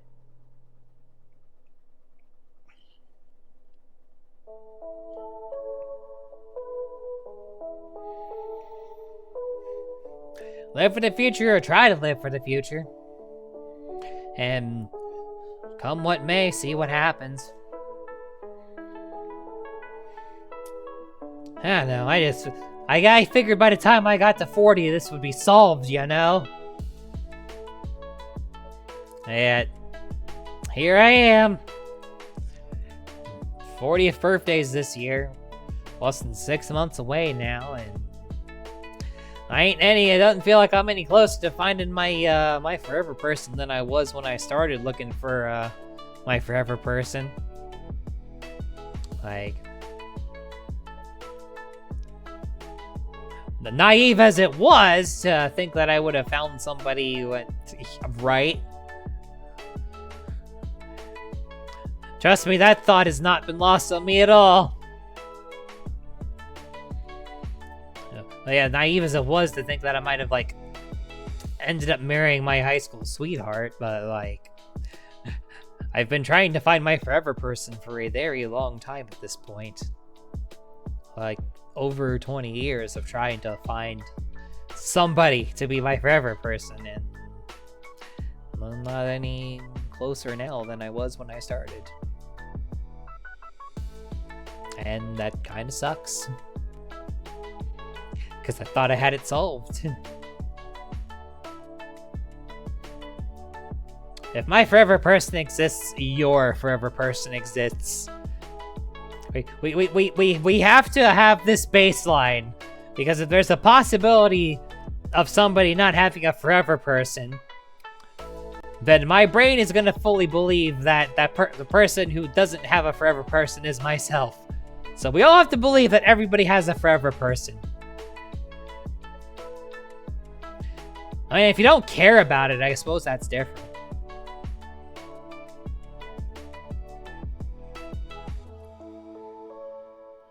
But I very much do care about it.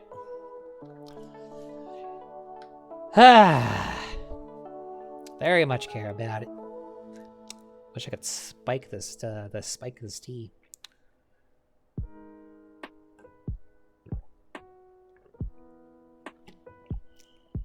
But the tequila's downstairs, and that's effort, so...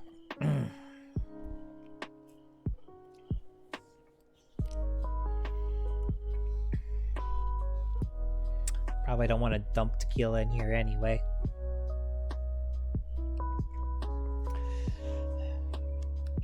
Now I want some hard tea. Ah! I was literally just doing that, Jath. So we got it covered.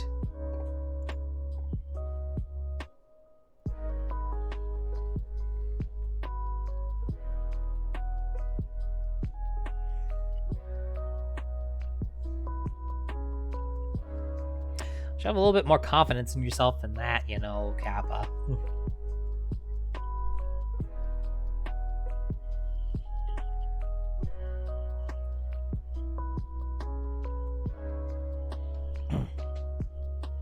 I mean, some people just, you know, don't mind, like, having flings and being affectionate with people, but don't really have a desire for a permanent partner. And that's perfectly okay.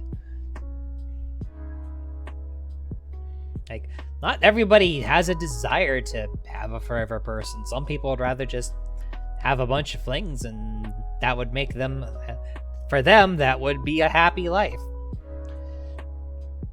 But for me, just having nothing but flings endlessly really wouldn't do it for me.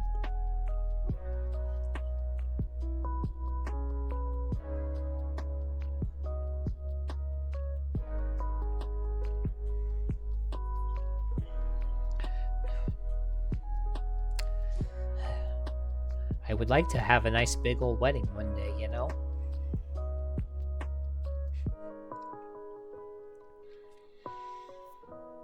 A big old wedding.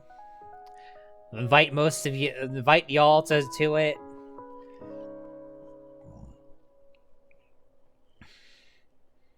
Two brides walking down with big poofy dresses.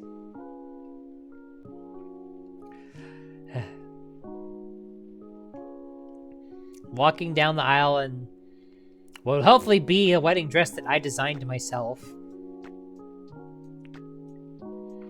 Like, I know what the design of it would be.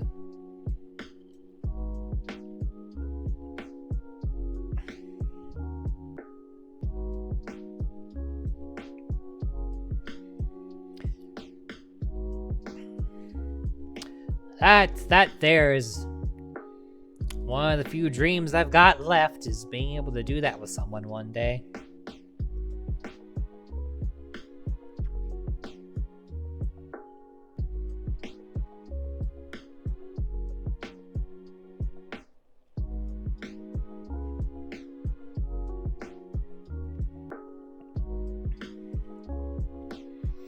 Can't say I've ever been... Wait. Well, I wasn't shot at.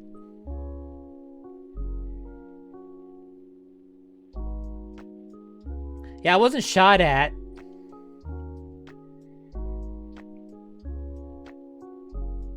She didn't stab me that hard. I think. She's definitely stabbed me with something a couple times, though. I'm not making this up, by the way.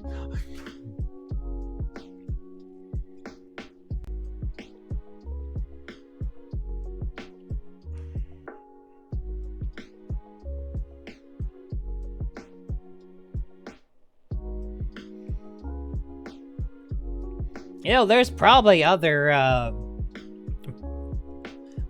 there's probably other Arrow Ace people out there, or people with those kinds of leanings that I imagine you might run into at some point, Kappa. So don't say never.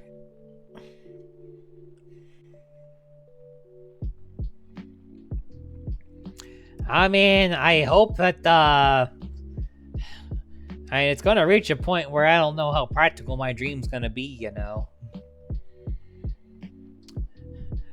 Not exactly trying to walk down the aisles at age 70, you know.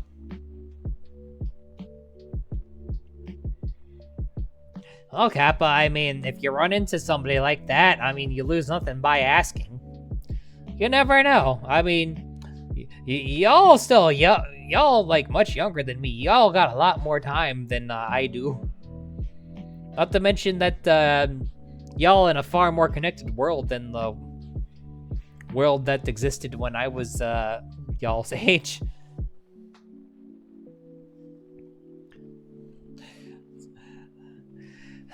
Like, even now, like, stuff just feels way more connected than it was even 10 years ago.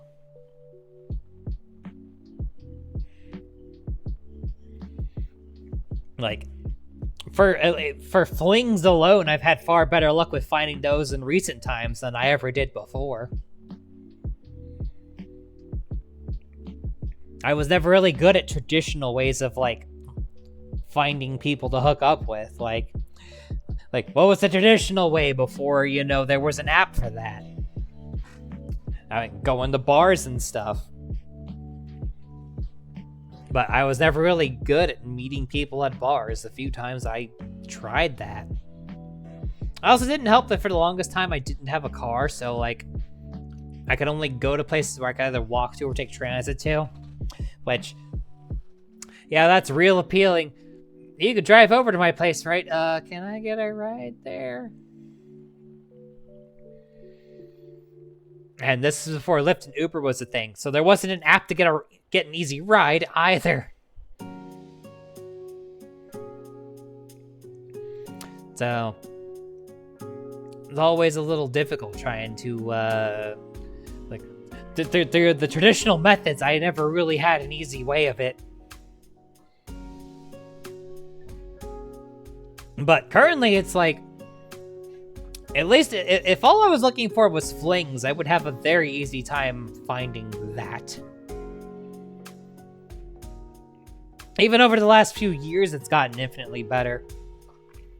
Just because people are more, like, accepting of having flings with fellow trans girlies.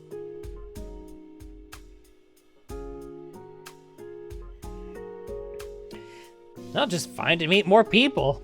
Eventually, you're gonna find somebody. But, I mean, only if you want to. Don't feel pressured. Like, nobody has to do anything in life unless they really want to. Just don't feel like it's not an option. Like, it is an option for you if you want it. But you don't have to pursue it if you don't. I have a very, very,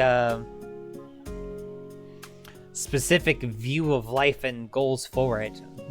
I've generally found that my mindset is not particularly prevalent amongst many people these days. Or put another way, I'm just a little bit old-fashioned. You know, back when we still had hope that the American dream, quote-unquote American dream, was still obtainable. Like, I wanted the nice little house that had the white picket fence. I wanted a cute wife, a couple of kids, and yes, I wanted a dog too. Stereotype, oh yeah. Glorified dream, absolutely. But it appealed to me, and to this day, I still want that. But, I mean, most of the people I know in my age group who wanted that already have it.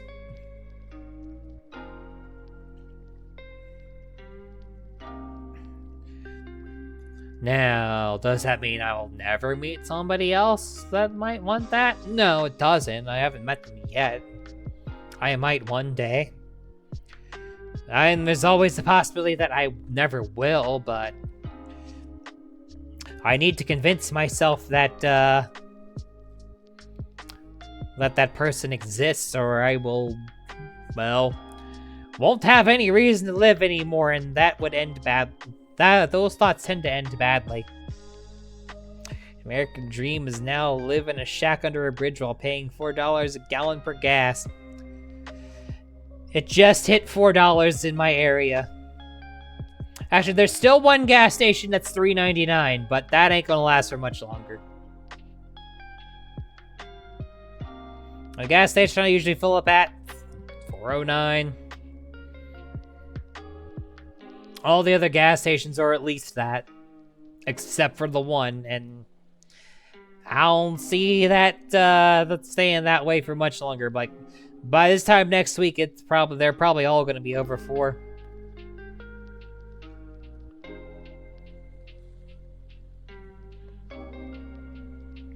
Oh, you know, I used to be shy and socially awkward, if you can believe that.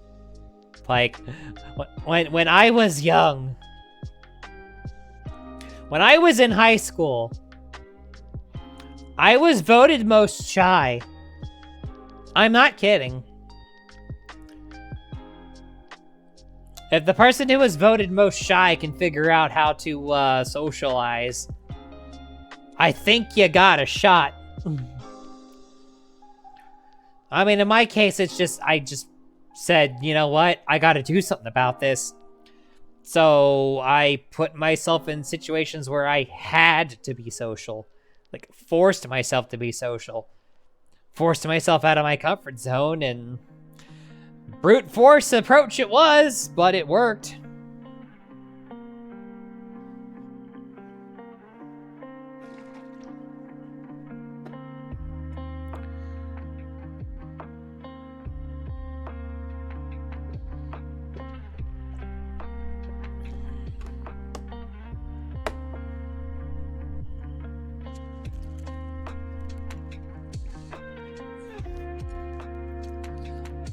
You know, there's plenty of people out there that would totally go for the host type, just saying.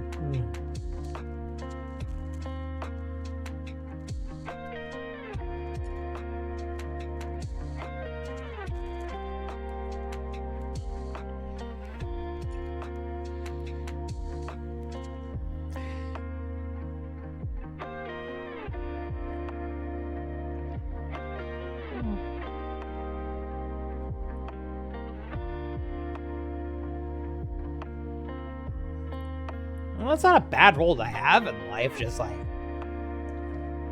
be the person that gets people together.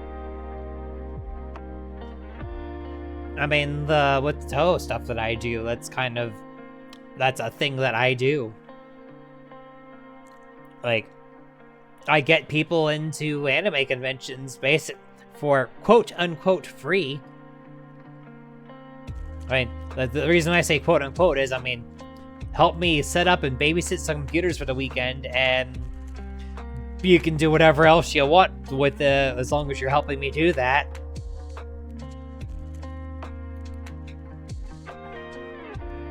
You know, the person that gets everybody together. Somebody's got to be the person that brings everybody together. Why not have it be you?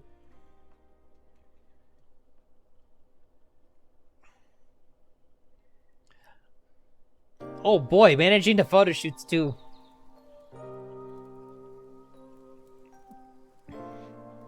I'm just content with running the roadshow for the time being, at least in the Mid-Atlantic conventions and other assorted ones that I run it at. I was supposed to be Anime Boston this weekend, but stuff happened.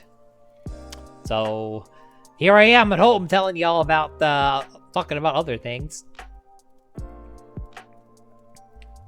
Like how the American dream is no longer attainable.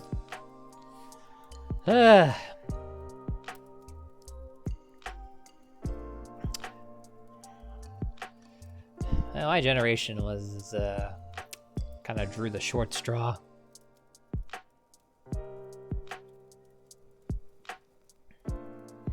I mean, again, somebody's got to be the person that brings people together.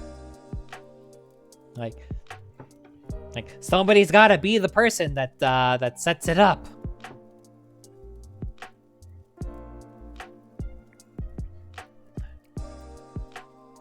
Like, be the person that makes everybody come together.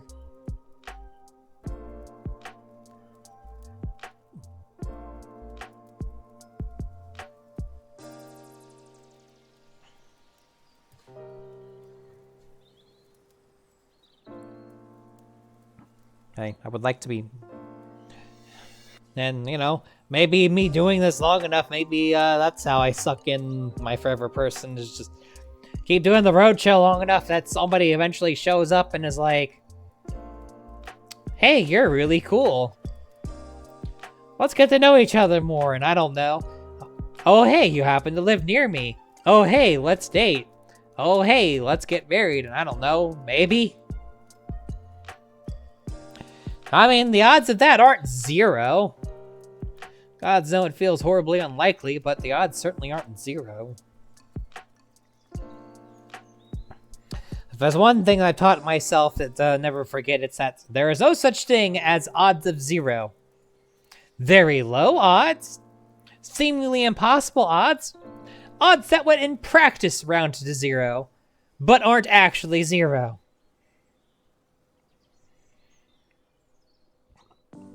Like, the odds of me suddenly sprouting wings and be able to fly like a bird through the sky are pretty dang low, but they're not zero. Would I bet on that happening to me? No, of course not. But the odds aren't zero. It could happen. I'd imagine some pretty crazy shit would have to happen to get us there. But it's not completely impossible. Just horrifically unlikely.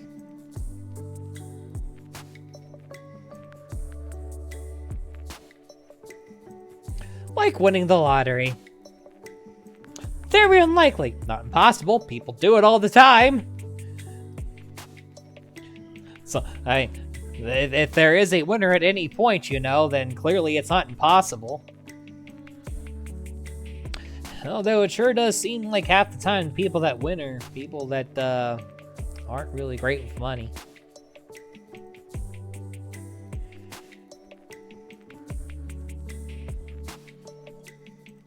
Suddenly is rich, lets the money go to their head, blows it all on crap, is suddenly poor again.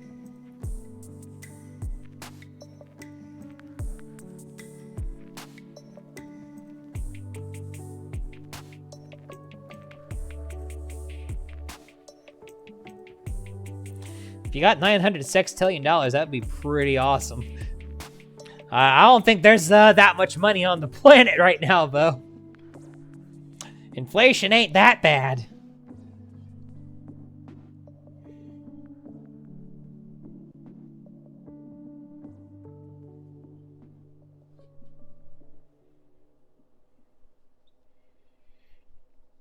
What would I do with $900 sextillion if I got it?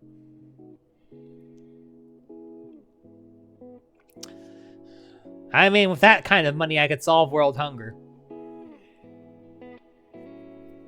If I could have that kind of money, I could probably solve world hunger with that.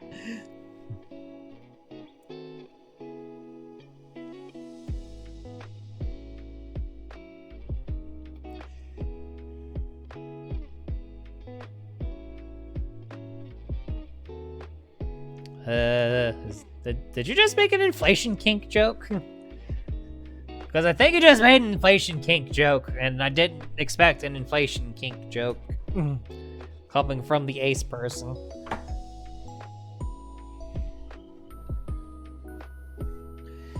Hey, if you've reached acceptance with things, Kappa, I mean, hey, if you're happy with things as they are, then, I mean, hey, you're happy, you're happy.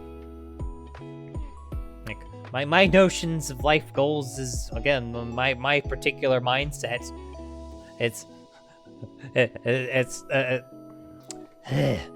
English is hard. My mindset and goals is not something that is very widely shared these days. It's a little old-fashioned. Much like one of my favorite cocktails.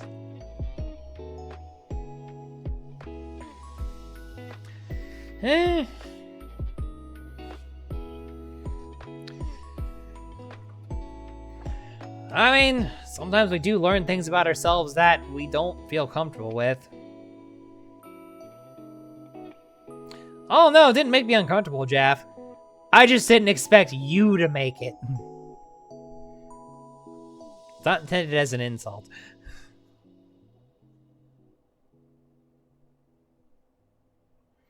That's a good lesson, Kappa. Find something that matters. Find a thing, make the thing happen, go for it. There you go. You found a way. Oh, DeviantArt. I haven't fucked with DeviantArt in a long time at this point. I had an account on there. It might still be active for all I know. I don't even remember what the login for it would be. I mean, I guess I could dig it up if I cared to.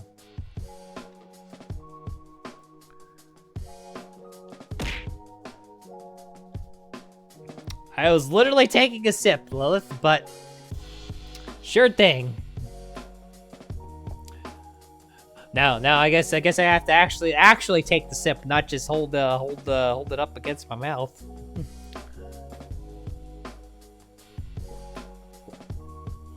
How you doing, Lilith?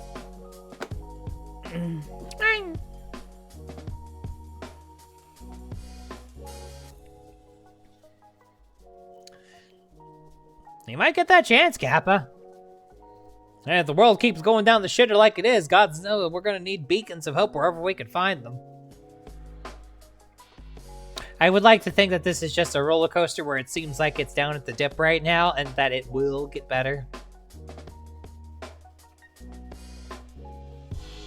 I'm sure it will. I mean, if history's any indication, the dips suck, but it do get better.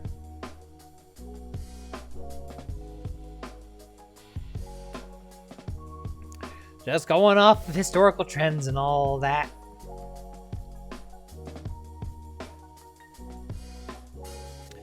It certainly does take longer for it to go back up. But it will go back up. It's going to happen. Somehow, some way, it's going to happen.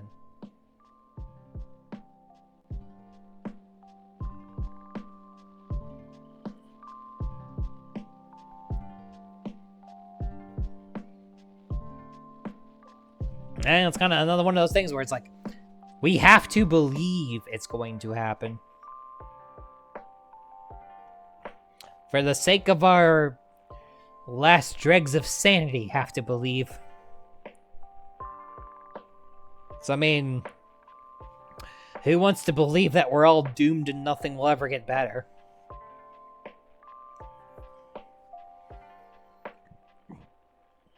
It's certainly not a healthy mindset to have.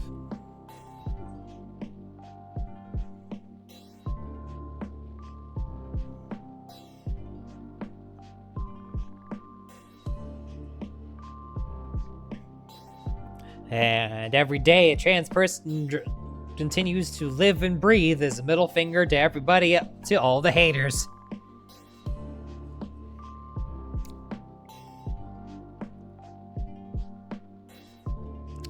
And I think I just saw a McDonald's meal ad show up for K-pop Demon Hunters on the restream. It's amazing what ads show up on my channel. Like I literally watch my channel in incognito mode out of curiosity to see what will pop up. It's interesting sometimes.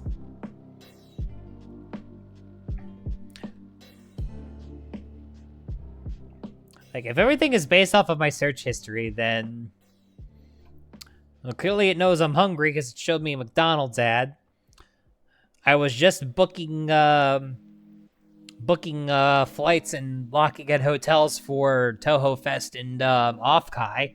So that's why I got a Trivago ad, and it knows I play House Flipper, I guess, because that's a fucking lawnmower ad that's playing right now.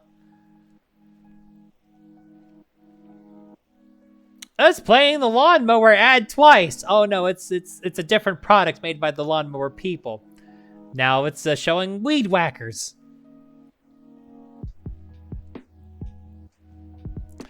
And it knows that the people in the house just got Taco Bell because now it's Taco Bell ad. The algorithm pushes interesting things.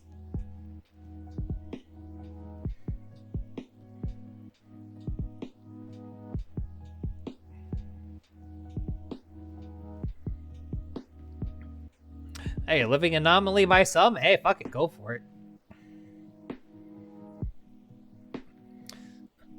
Hey, if you must die one day, then let your death come on your own terms, not someone else's. Wait. There are a lot of ways that could be interpreted wrong and bad.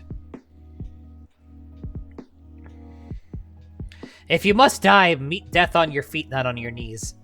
I could say that. That's better for what I'm trying to go for.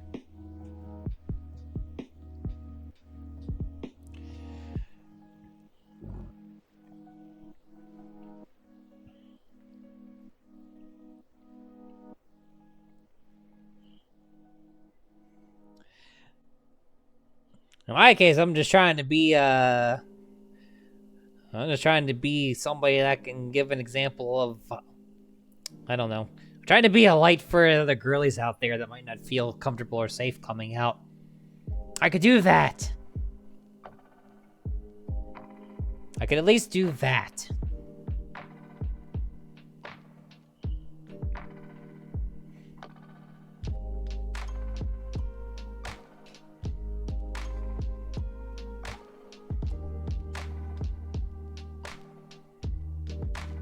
Wouldn't mind sleeping with Wonder Woman. I could say that with a smile on my face. Although I feel like I feel like half if not all of chat, if they're coming here, I mean, looks down at abs, probably would like Wonder Woman too. I feel like that's a safe bet that this chat probably likes Wonder Woman. I mean, look into them. Stare into my abs. Embrace the abdominals. Somewhere, somehow, Red is subconsciously making the licking face.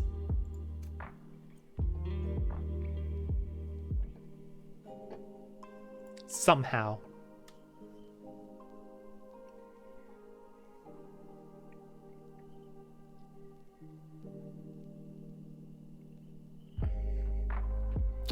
At some point, I'm making a toggle where it zooms in on the ad side away. Or rather, it is a toggle I can activate that zooms in on the abs. That's on the to-do list. Since, you know, apparently y'all seem to like my abs. Y'all like my thighs too.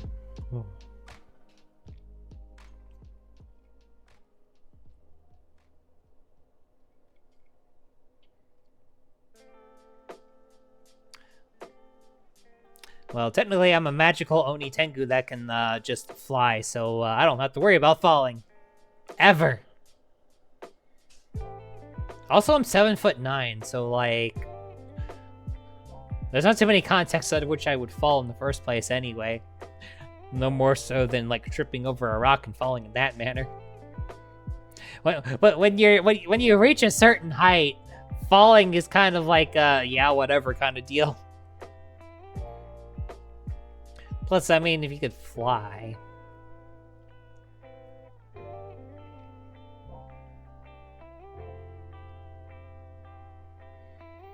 That's pretty much what I'm trying to do, is just be there for the people I care about. Even if those same people don't care about me. It would be nice if they did, though.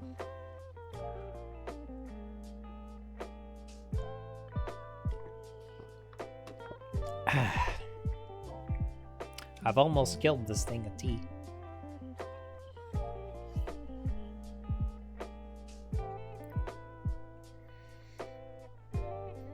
I have a feeling a half gallon would be enough to get me through the stream. It's the right amount of liquid, especially when I'm just doing this much yapping.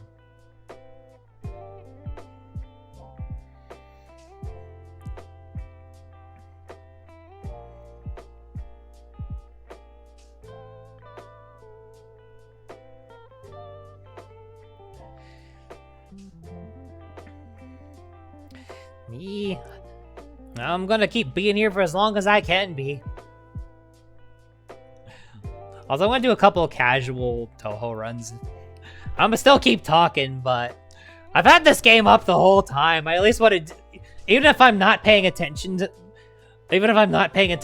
actually playing the game and mostly focused on talking, I still want to at least let's see how well I can multitask talking while trying to play. We're not getting past Chen. Oh, I was gonna play Perfect Cherry Blossom, by the way. That's what I was gonna play.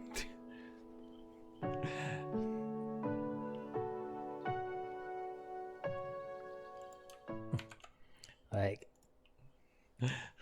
I was gonna play this the whole time, I just never did. So I'm just gonna do like some casual, probably gonna screw it up runs, just cause. But I'm primarily gonna yappers rather than focus on playing the game.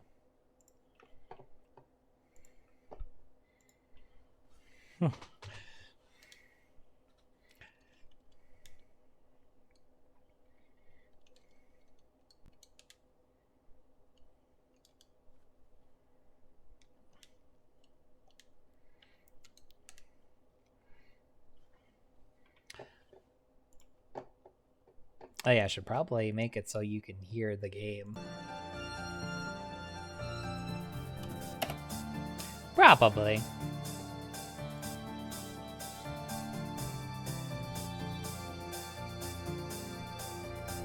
Oh, I realized that I didn't have the game audio going. I didn't have the audio going for me either. That's how I noticed it. I just didn't want the background music that I played for the chatter screen and the game audio colliding. Because while I have the audio stream separate for stream, I hear everything together all at once. And that do drive me insane after a while.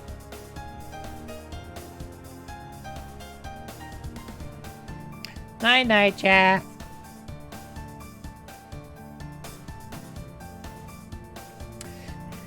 I'm in a similar spot, Kappa. Like, most of the people that, like, I have affections for have somebody else that they have more affections for. Like, I don't really feel like I'm anyone's number one, if that makes sense. And, I mean, it's kinda... I've made peace with that to an extent. Like, I'm not gonna just show up in someone's life and automatically get moved to the top of the list, you know? I would like for one day to... No one's number one either, yeah. I would like to be someone's number one day. And that's what I mean when I say I'm looking for my forever person. Like, somebody who sees me as their number one rather than just constantly being number two. Like, no one wants to spend their whole life being Luigi. I think.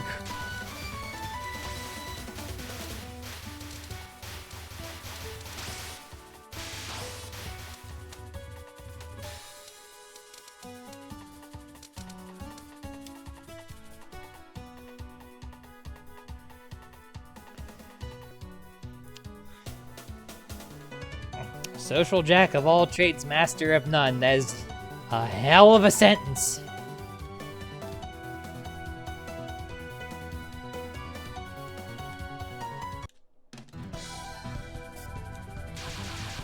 I get that, though.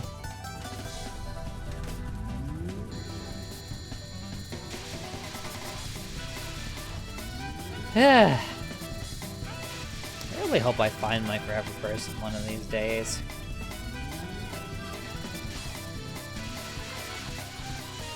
I don't know. I just figured I'd have this solved before I was like...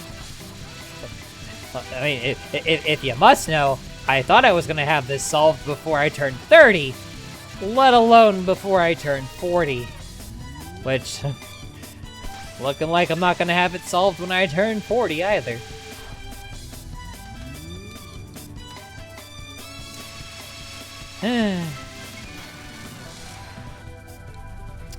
I want to be a certifiable cougar before I have somebody I can marry, aren't I? To say nothing of having kids at this point, I mean...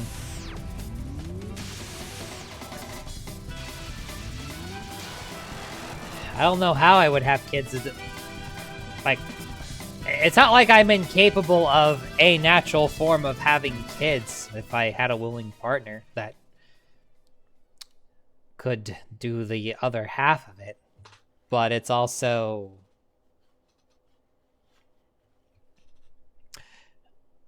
I feel like I've explained this before. It's like, if I'm 39 now, even if I were to meet somebody, if I were to meet somebody tomorrow, which would be a hell of a thing to happen, but let's say I did. If I were to meet someone tomorrow and have like a reasonable length relationship before marrying somebody, so at least a year. So I'm already most of the way through being 40 at this point. So let's say I find someone tomorrow. We're together for a year, so let's say get married in spring of 2027.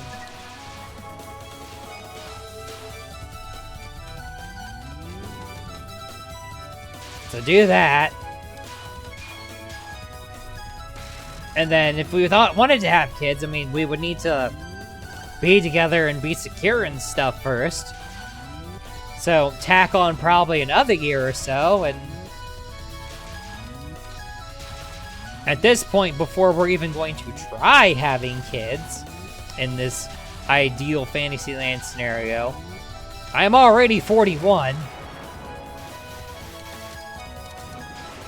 Tack on another 9 months to that.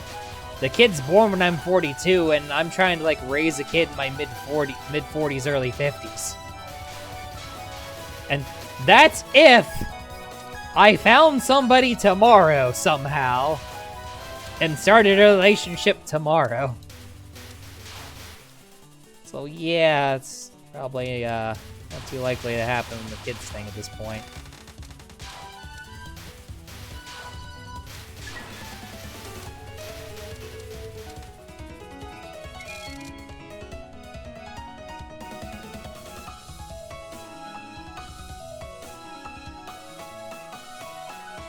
Yeah.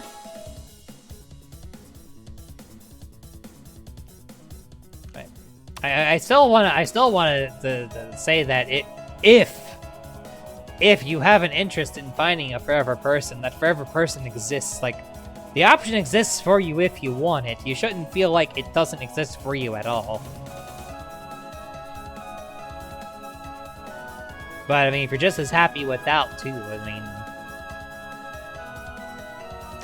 I can safely say that if I didn't find a forever person, I would not be happy. Like, I can say that with confidence, that me not finding a forever person would lead to me feeling unfulfilled. I can say that pretty solidly. Yeah, if you don't want it, then screw it. I want/need it. I want/needs to find that person. It's like,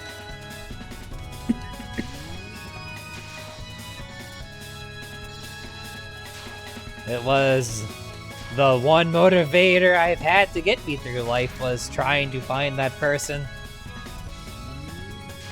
Like, pretty much everything I've done in life is in service of trying to find that person.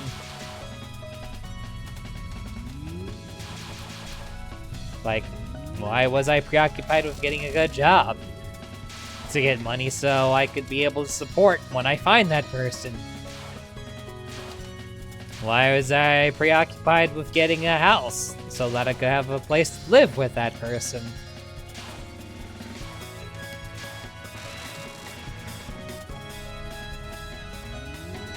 Why am I preoccupied with getting a car and traveling so I could take care of and do fun stuff with that person, as well as aiding in trying to find that person?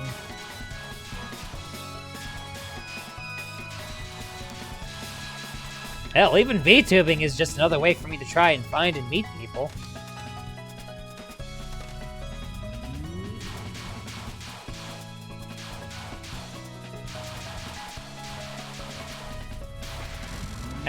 Don't worry, Sylvius. I mean,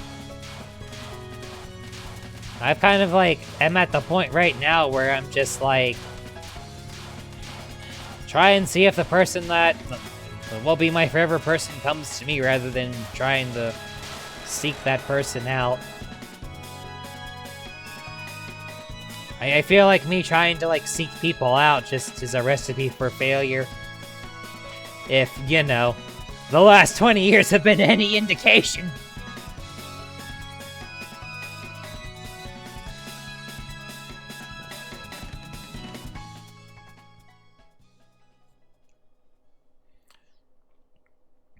Oh, I feel like you'll keep your friends for a long time, Kappa. Like, as long as you, like, keep doing fun stuff, going out, hanging out with people, and doing fun stuff at conventions where you can, you'll probably be holding on to your friends for a good long time. Like, as long as you keep, like, doing stuff with people, interacting with people, you know? It's when you start shutting yourself off from people that things start going down the shitter.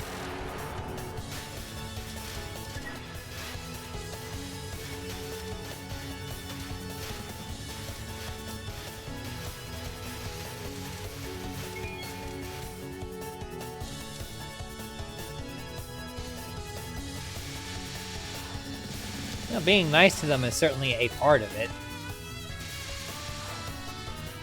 But it also needs to be, like, give and take, you know?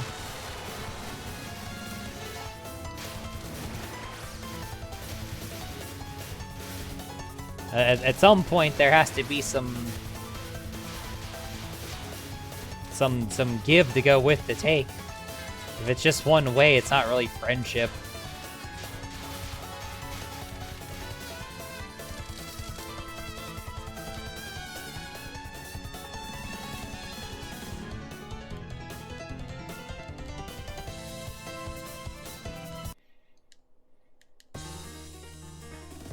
And, yeah, definitely felt like finding people like that was a struggle at first, but it's definitely gotten easier over time. And a lot of that just forcing myself out there, which I imagine is a good chunk of what you've been doing, is just putting yourself out there, making it happen. And, well, it did happen. Which, yay!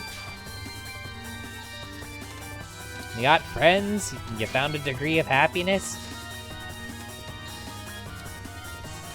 Despite the odds that say, well, you were born a certain way, therefore you're screwed. You took those odds and told those odds to go fuck themselves.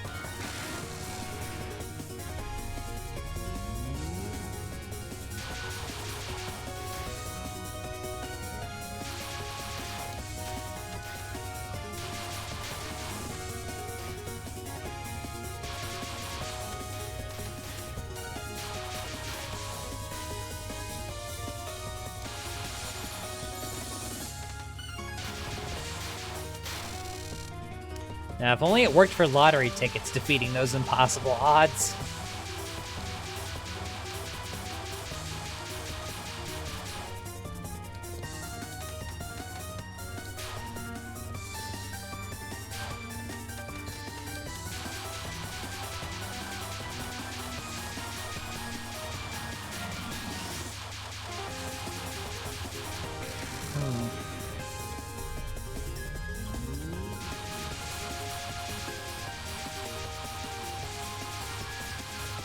What are norms anyway these days?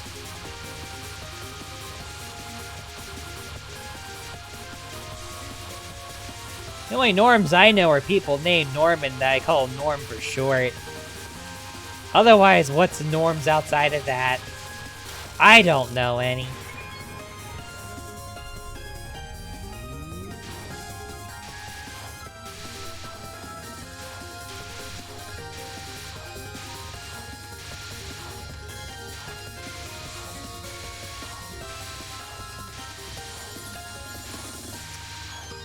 You know, I've been casually just doing this, but like, if this turns into a no miss run while I've been mostly focused on talking to you all, I might just start focusing on yapping while playing Touhou in general.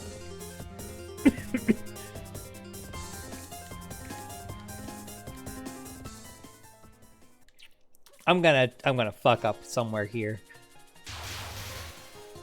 It's usually stage 4 where I fuck up. Sometimes I choke on Alice, but it's usually stage 4 when the fuck-ups start. Like, this run has been going a little too good so far. I feel like now that I've said that, I've probably condemned myself to the screw-up.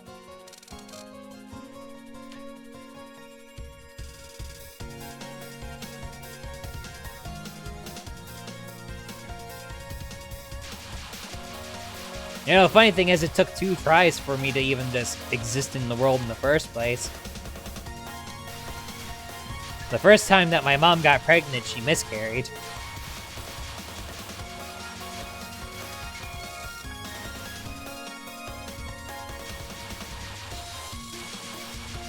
So, took 2 tries to bring me into this world. Whatever that's worth. And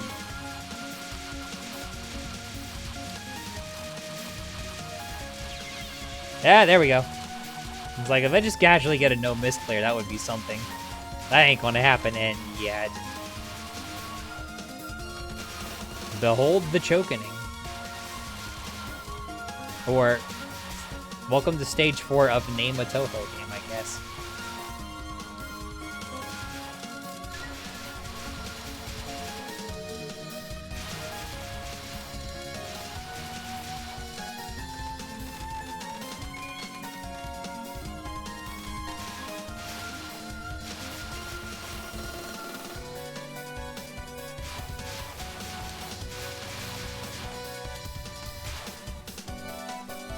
And here comes Lily. Fuck you, Lily.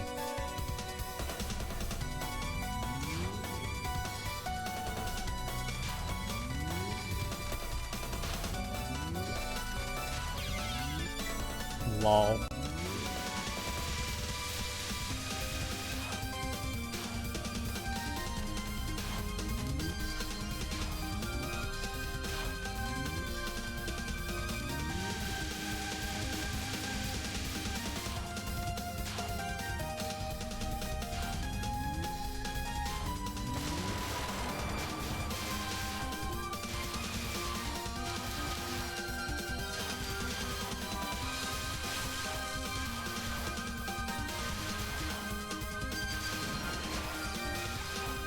So let's see, task from birthday.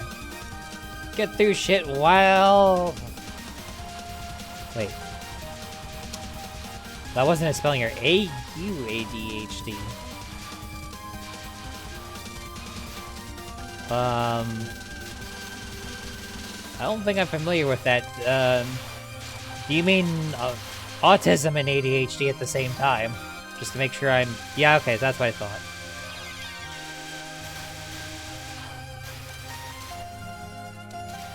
Wanted to be sure, don't want to make assumptions.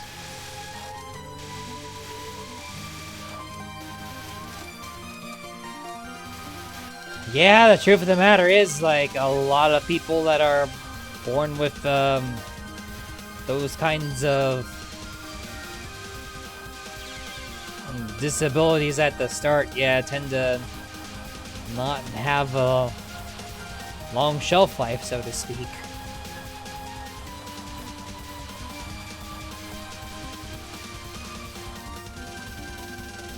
And a lot of that is because of her U.S. healthcare system, but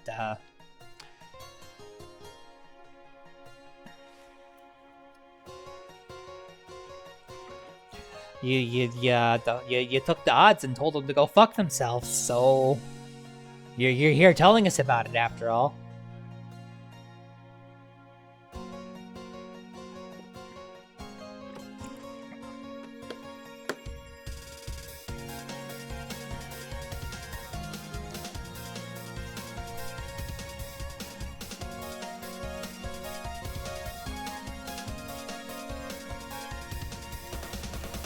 No, for this you got in his Prism River Sisters. English is a fun language. As I try to pronounce names that were come up with by a Japanese person.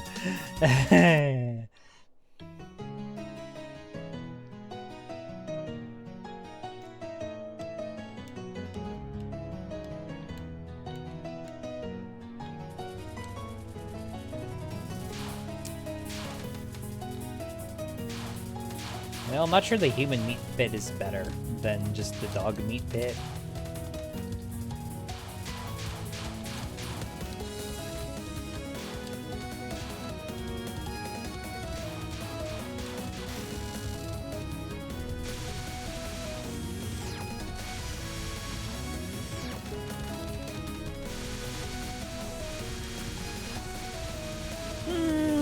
ticking clock in the back of your head that could go off any moment? I mean, like...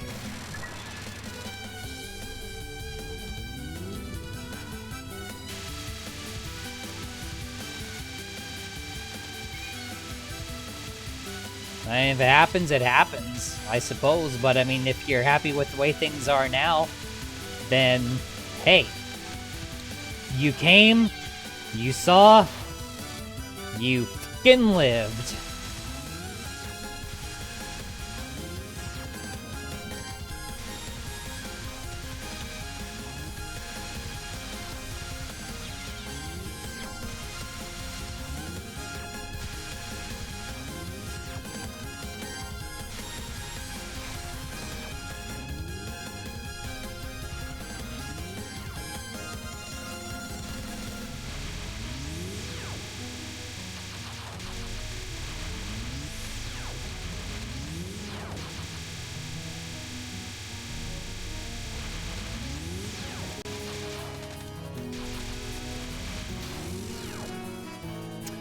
Surprised I captured that. Surprised I'm still not doing great, but I'm doing better than I thought I would for a run I'm not paying much attention to. This is me when I'm not paying attention to the run in full. Imagine how well good this run would be if I was actually trying.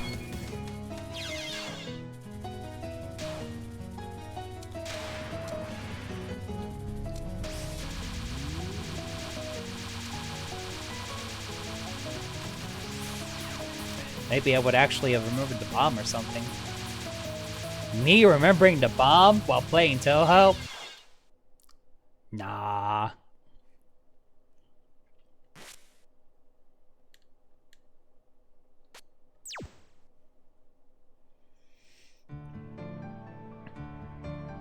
I mean, that's honestly not bad for... Like, I'm mostly focused on the Apris bit rather than the Touhouing bit, so that for me to get that far despite that, it's actually pretty good. Like I knew once I got to stage 4, if I wasn't locked in, the run was gonna die.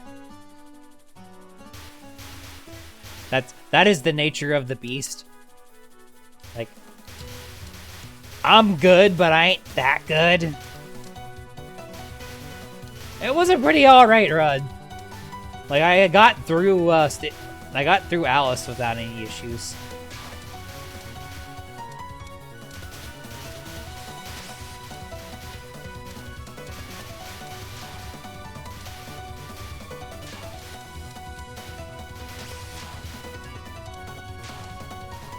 I mean, it helps that Perfect Cherry Blossom is one of the easier games to begin with.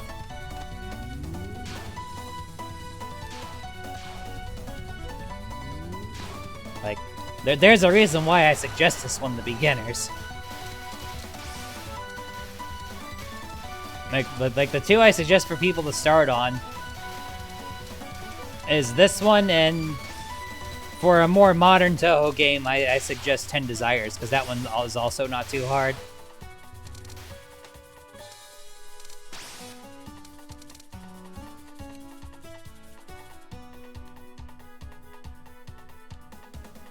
And incidentally, like, I could generally play these while talking a little bit.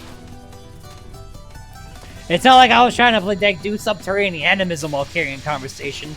That shit wouldn't get past Parsi if I tried.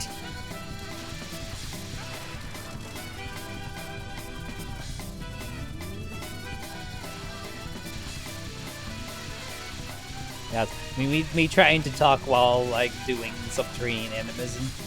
Which is one of the few Touhou games I have yet to 1cc. One day, I'll get my subterranean animism 1cc. The only two I haven't gotten a 1cc on are subterranean animism and undefined fantastic object. The rest I've gotten 1cc's on.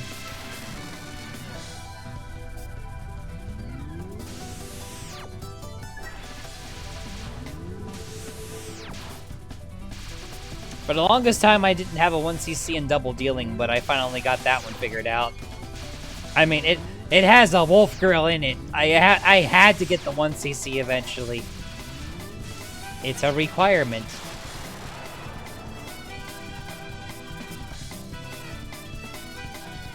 I mean, I always say Touhou is love, Touhou is life. This is just like taking it to the literal extreme.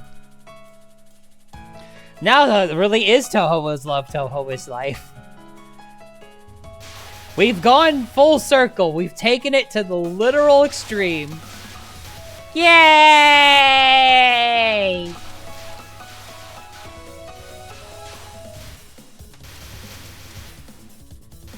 Hey, I wouldn't be where I am today if it weren't for this franchise. Dressing up as Bobiji helped me discover myself in ways that I probably would not have otherwise. Like, I don't know how else I would have naturally realized I was trans outside of that, given how I was raised. Like, something would have had to force me in a situation where I had to confront being feminine.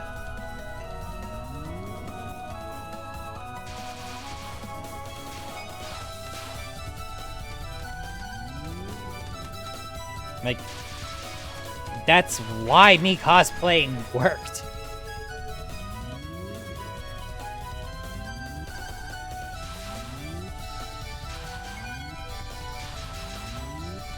So I would have needed some other gateway into feminism. Or, excuse me, gateway into finding my feminine side. And realizing that the feminine side was the side. If that makes sense.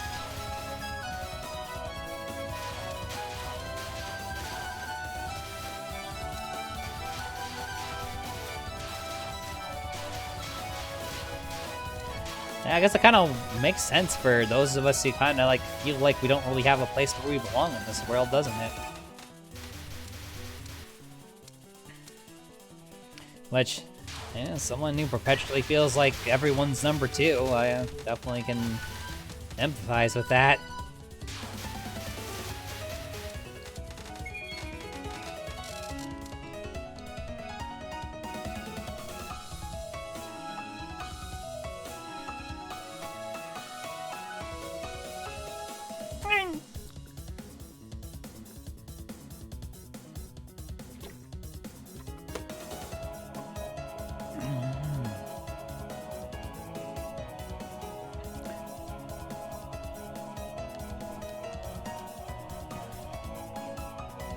I mean, being number 5 is fine for you. It's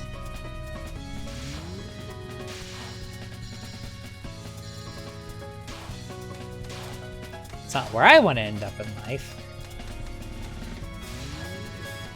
I just want one person to see me as their number 1. Just one person's all I need. And I have to keep on hoping I'm gonna find that person one day. Because the alternative is... well... I'm not gonna say it out loud. Let's just say the alternative is really not good and leave it at that. Lol, almost getting hit by Chen.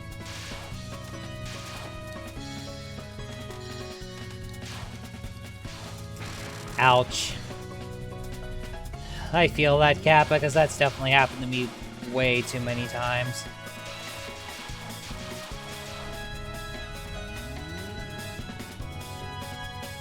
I know there were times like my ex is the one who wanted to have polyamorous relationships.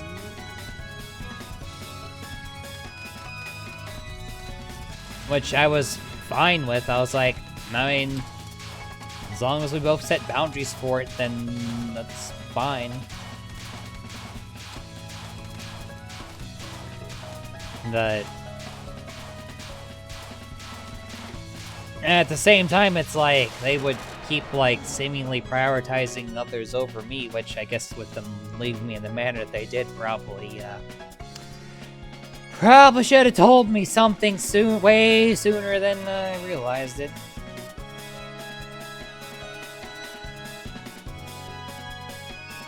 I mean, that is fair. That's at least a reasonable reason, at least, Kappa. Not one of those, it's not you but me or whatever cookie cutter excuse people like to use for breaking up with others.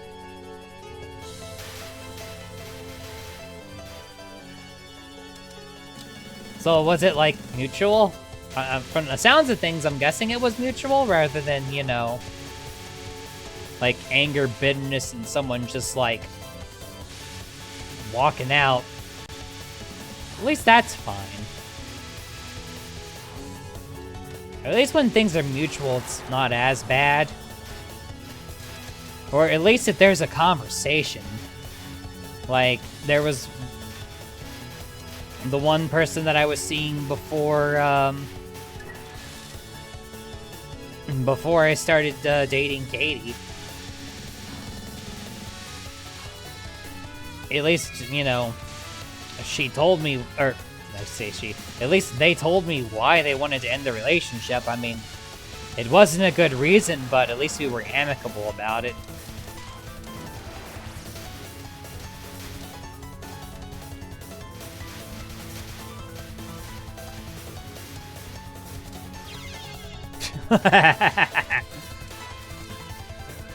Lol.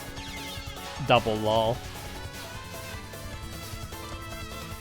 It happens.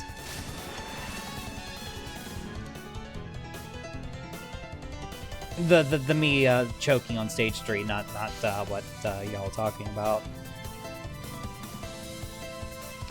Although best friends that grow apart is a thing that does happen.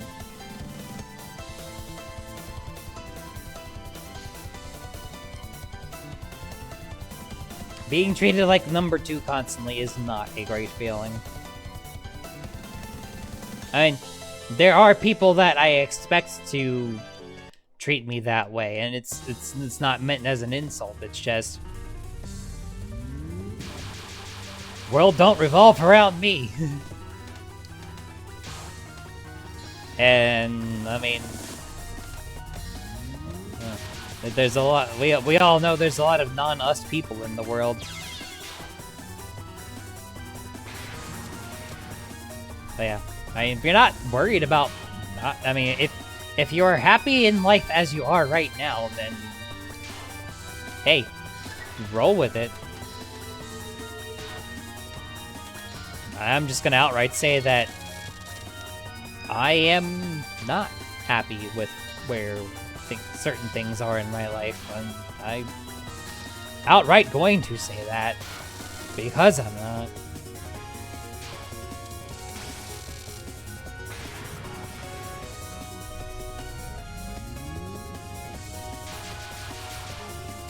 I just don't really know what I can do about it right now. I mean, keep the channel open and maybe somebody will find me. Gods know that me trying to find someone else just... it just doesn't feel like it's gonna work no more.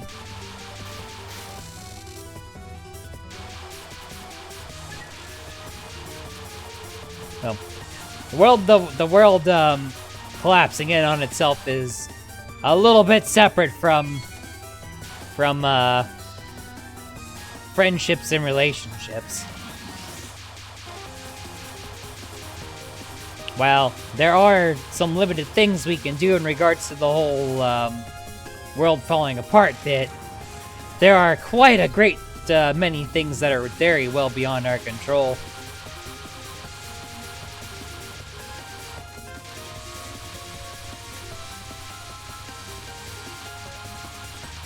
And it does feel like a lot of our rights have kind of gone down the toilet as part of that.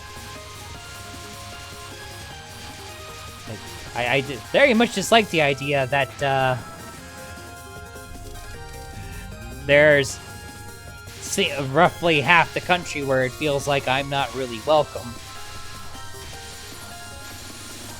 All because of the crime of just being myself, rather than letting how I was born dictate how I should be.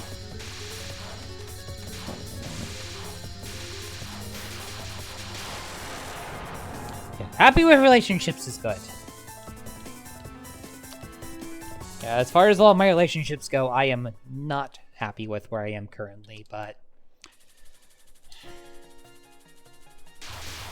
I'm just not really in a place where I can address it right now.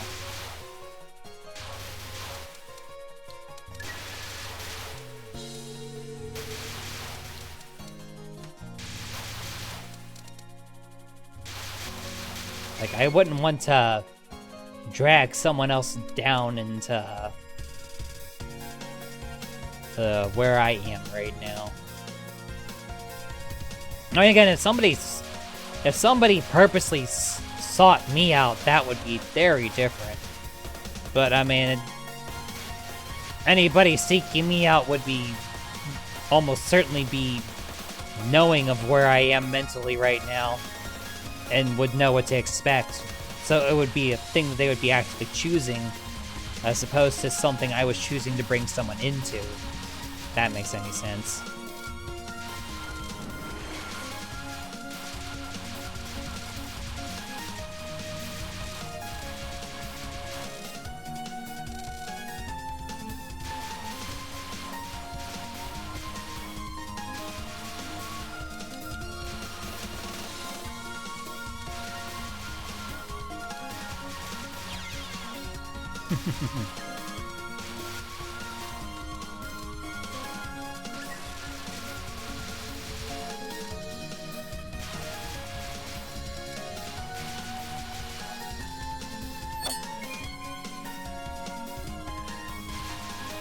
Soul Raid!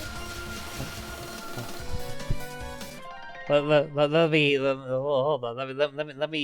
properly greet everybody. Hello, everybody from Zoltar's community. In case we've not met before, my name is Genichiro. I am half White Wolf Tengu, half Oni, and at least for the next few days, 100% cute. Anyway, we tend to play games from Touhou Project every Sunday, Mahjong every Tuesday, games from the 16-bit era on Friday, and assorted Let's Plays in between of whatever I feel like playing. If that sounds like your jam, feel free to mash the follow button and become a member of the Oni Tengu squad. And if not, no worries.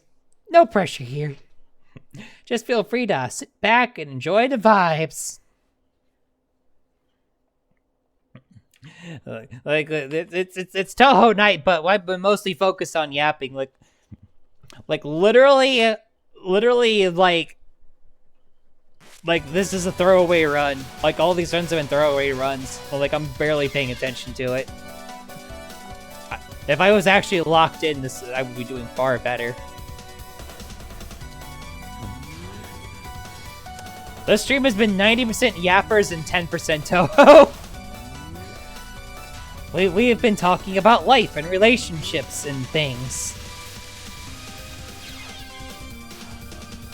So, the Touhou alone's been pretty bad. I've been, like, choking left and right. The meaningful life conversations have been pretty interesting, though.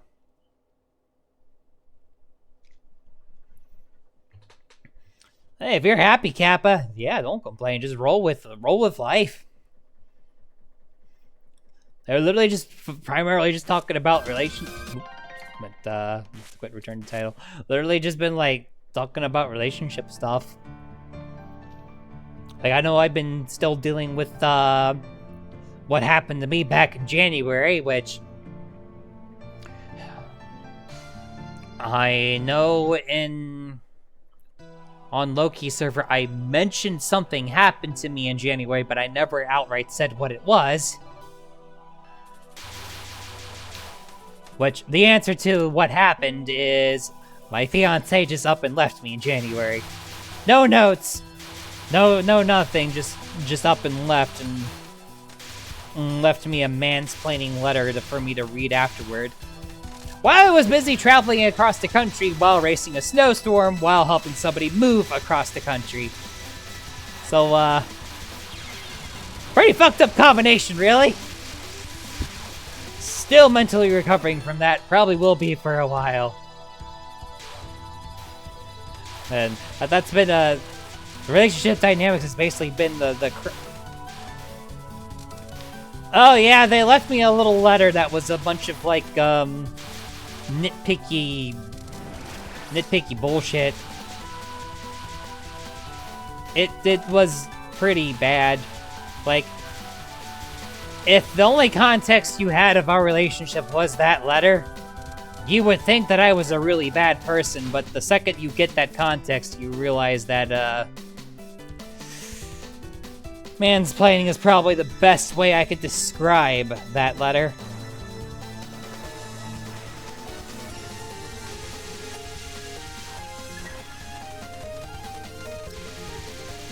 Yeah, it is what it is. I've been having, I have been trying to recover from that mentally. And I've been not there yet. I try not to talk about it too much because I try to, you know, I prefer to talk about positive and happy things, but the conversation tonight's kind of led towards, you know, more existential life stuff, so it's been kind of relevant to talk about it.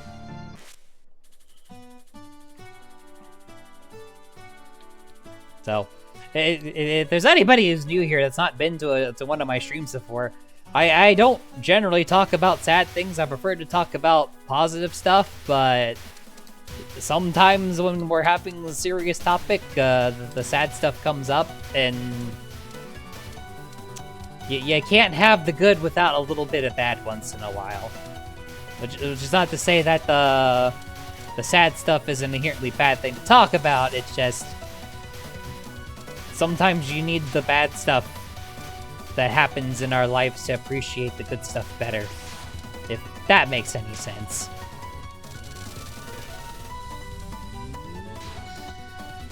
And yeah, also you just gotta get it out there. I mean, admittedly, if my plan of trying to get my forever person to find me rather than finding my forever person, if that's the plan I'm going for, then I kinda have no choice but to put it out there, whether I want to or not. Otherwise, I mean, for all I know, my forever person's in chat right now lurking. If they don't know that I'm looking, without me saying something, well, I mean, they might turn and look somewhere else, and then I'm screwed. So, you know, gotta talk about it at least a little bit.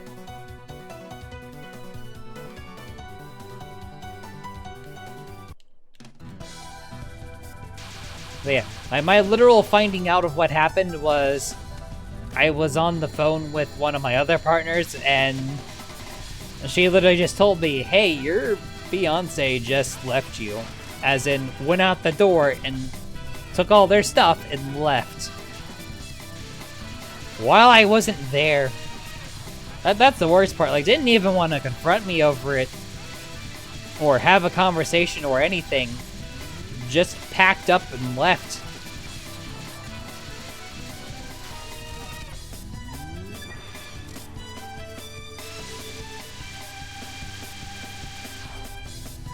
Like, Ilya and I were literally trying to race across the country to beat a snowstorm. Like, we had to do what we did at the time we did, because it was the only time available to us. And can't really control the weather. It ultimately worked out that we did things with the timing that we did. Because then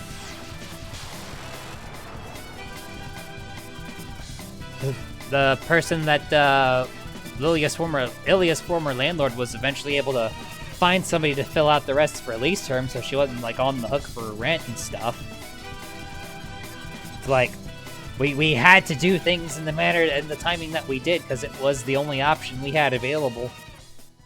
And we did beat the worst of it, thank goodness.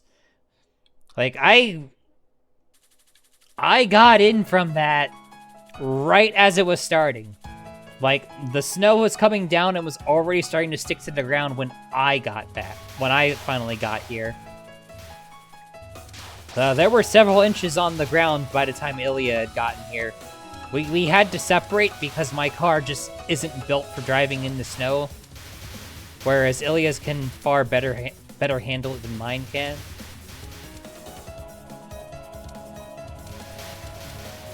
And she was hauling a trailer. She was locked to 60 miles per hour.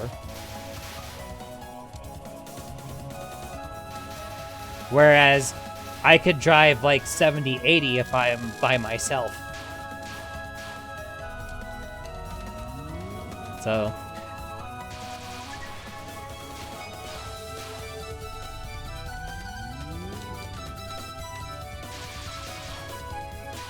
that too. I don't get how somebody could do that, but I mean, it's pretty clear. I mean, at the time, it didn't really seem like it seemed to come out of nowhere. I mean, I guess, like, thinking about it after the fact, I guess maybe, yeah, there might have been some signs there that I missed. But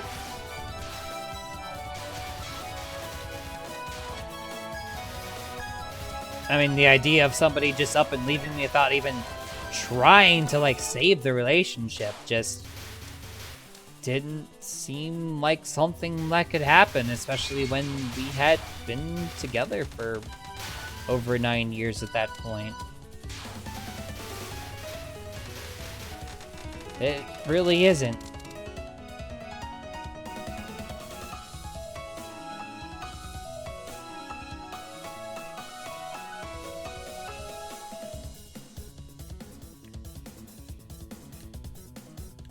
The sad part is, I don't really wish ill of them despite all that. I'm not happy with what they did, but I can't really hate them either.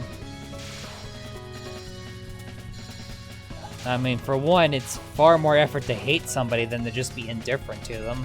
And two, I mean, hate is a poison.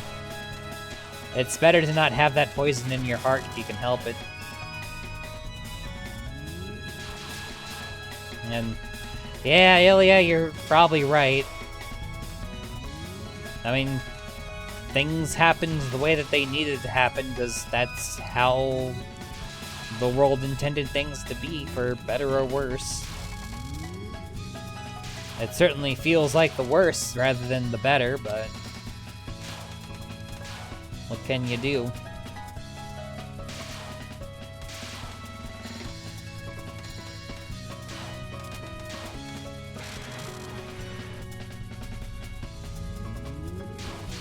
It's far too difficult for me to hate people in general. Like, I can think of very few exceptions. And this may come as a surprise to everybody in chat, I'm sure, but all the exceptions are politicians. Who could have guessed that? No, that's not true. They're not all politicians. Combination of politicians and megachurch pastors. Which, again, who could have seen that coming? And even still, I don't even think hate's really accurate. It's kind of more of a very strong disliking. When there are people who devote themselves to you not being allowed to exist, it's kind of hard not to harbor some degree of negativity towards them after all.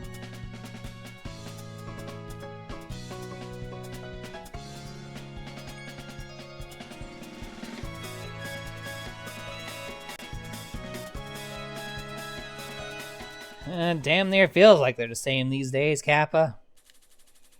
Especially given how one group seems to have massive influence over the other, and I swear that was bi-directional.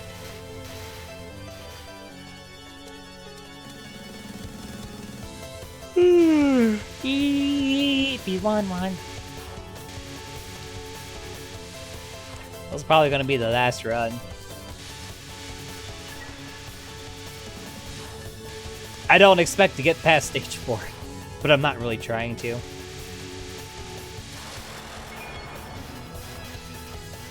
I wouldn't say the system's rigged against us. I would say the environment isn't favorable to us, but I wouldn't like to. I would like to think that the system as a whole isn't necessarily rigged against us so much as we just happen to be in an unfavorable environment.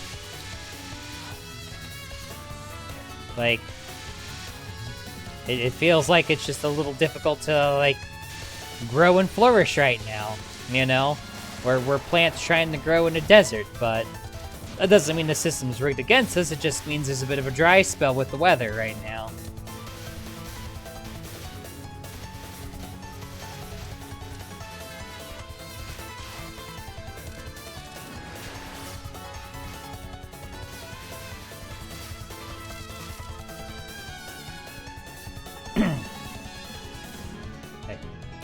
Like, the idea of, like, the world literally just being set up for us to fail doesn't really mesh with me.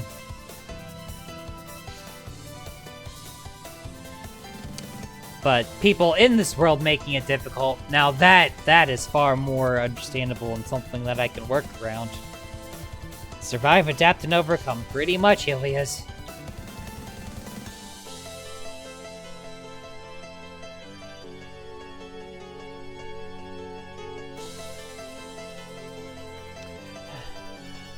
I feel that, Lilith. I've had to work on my anger issues a lot over the years. I'll hold my thoughts for after the ad. For those of you stuck in ad jail, I'll hold on a moment.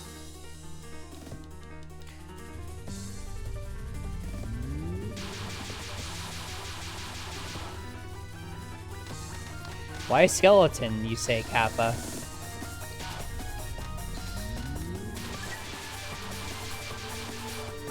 Oddly enough, I feel like that doesn't narrow it down much these days.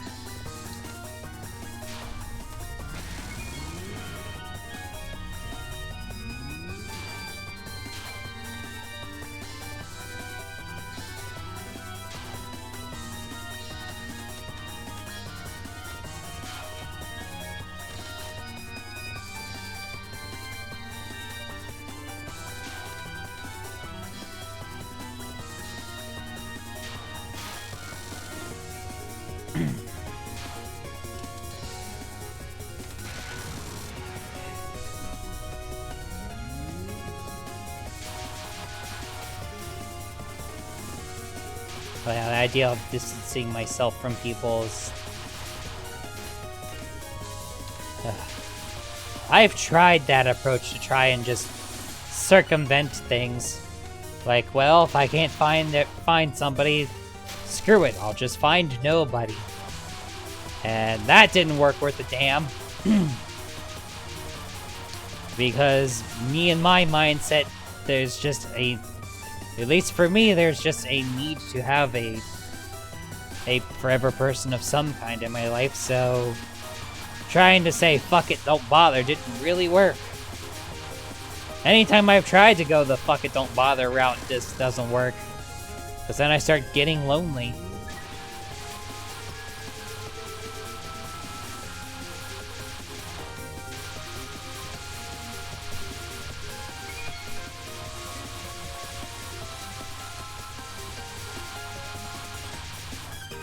Like, there are times when I'm just like, I want to not care. I want to not care so bad, but I can't do it.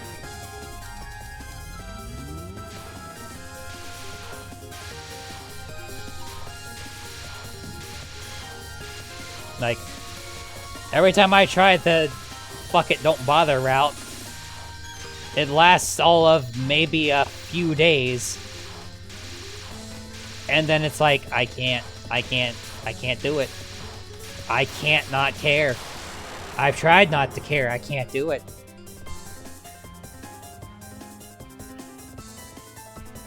Yay, jail's over. Well, okay, to what Lilith said earlier, with the prone to anger. I get that. I have been varying forms of of powder keg over the years. Hell, to this day, sometimes I can still explode. I try not to. I try not to hold things back until the point where I have no choice but to burst. But I'm not perfect at it. Like, Ilya has lived with me long enough to know for a fact that I'm not perfect at holding it back forever and properly releasing things. Like, she has already seen me explode at least once.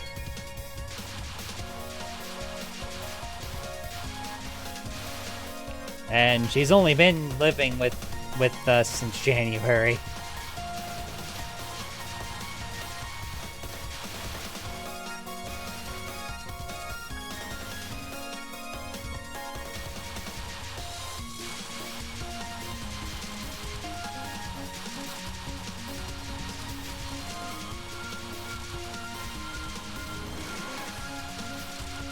I swear, finding the release valve sometimes is not easy.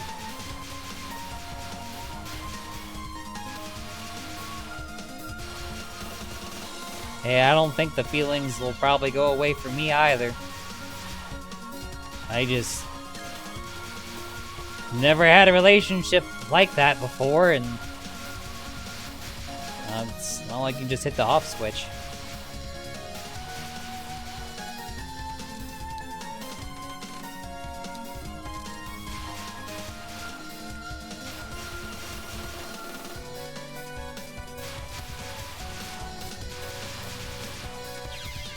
Yeah, you learn a lot about people when you start living with them. I have limits. I try not to get to those limits, but I do have limits. And if something or someone pushes me to those limits, I will burst. I really, really try my best not to. Especially because there are some people that I interact with on a regular basis who are sensitive to that kind of thing.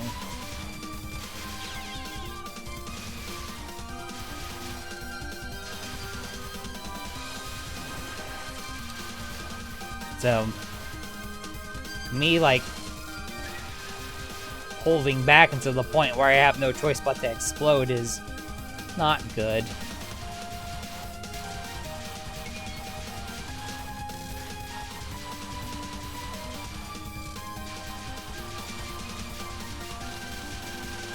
And given what set you off that made you yell in the first place, I can't really blame you for it.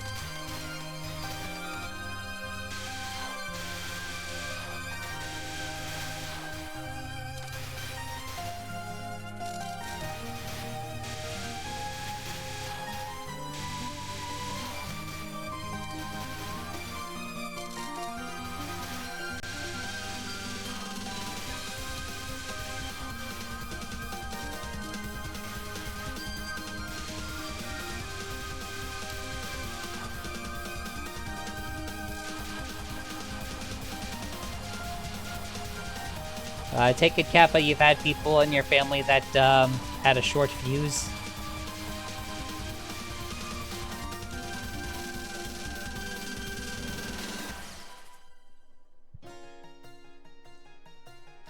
Ah.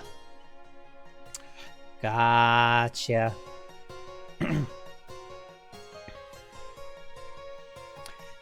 Yeah, I know Daddy True sometimes also had a shorter fuse, which is probably where I got the same thing from. Definitely have mellowed out more over the years. But I'm far from perfect. Like, again, Ilya has seen firsthand I am quite far from perfect.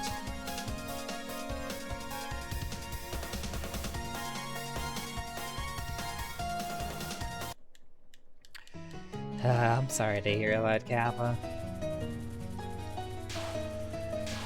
Like, Daddy Trio had a short fuse, but it was never to the extent where he would become abusive. It was just he would sometimes get mad and yell, but he would never do direct harm to us.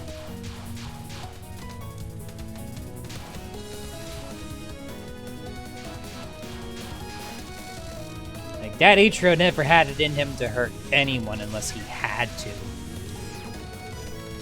Then, if you ever got to the point... What the? Well, that was weird.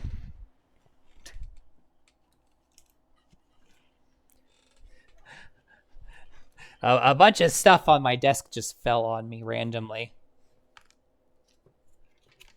I mean, I think it's because a little breeze came in and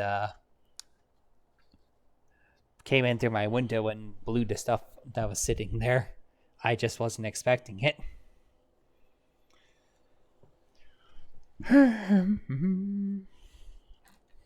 So let me put said stuff back. So it can fall down again because I don't learn anything.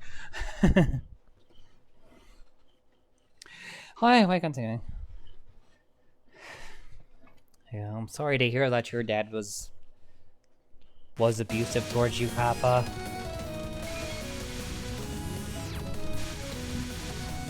I imagine being in that situation, in addition to already having the deck stacked against you with your other issues, was probably not a great combination.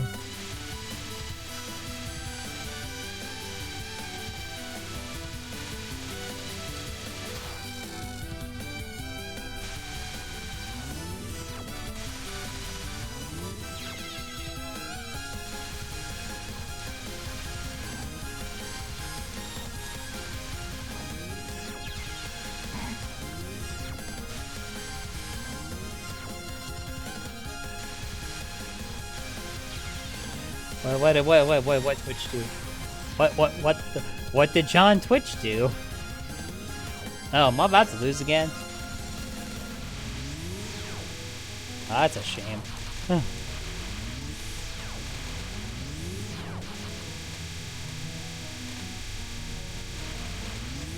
Oh, I get it. Yeah, I'd say I understood the context since you were talking to Kappa, so seeing the Kappa face come up didn't even, like, register with me.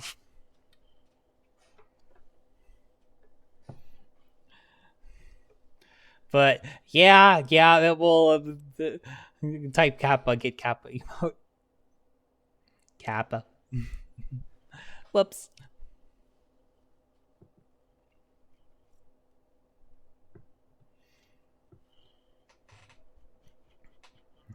Lol, at least getting the stage 4 while not even trying.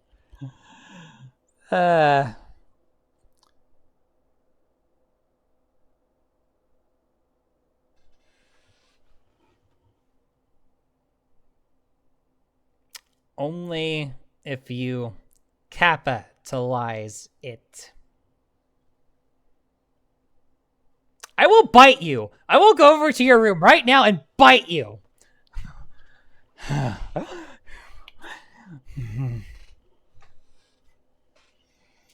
I'm not going to. I'm not in the mood. I'm gonna think it, though. I'm gonna think it.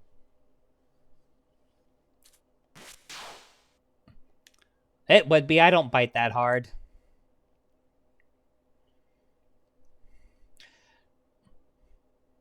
You bite harder than I do. I don't think I left a bruise last time. I would feel bad if I did. But yeah, this is our dynamic.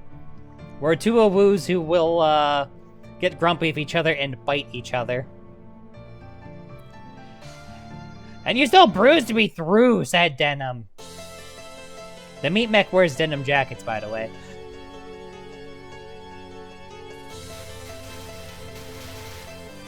I feel that, Kappa.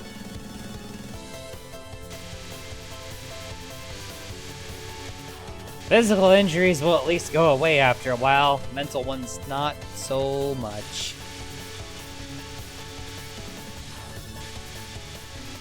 Hi.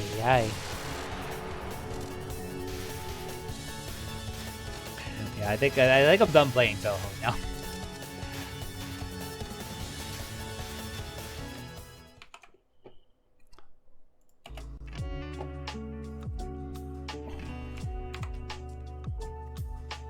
I'm not necessarily jumping to end stream just yet, but this is very much I think the extent there was enough Touhou play that I could say this was a Touhou stream. But this has been more yappers. No, I don't do any double shifts this week. No, it's literally like the only time we have to go to bed early at all this week is to do the our early work shift on Tuesday, and then I do have to go in the morning on Friday. But thankfully we don't work on Thursday, so I can go to sleep early enough to actually get a proper full night's rest.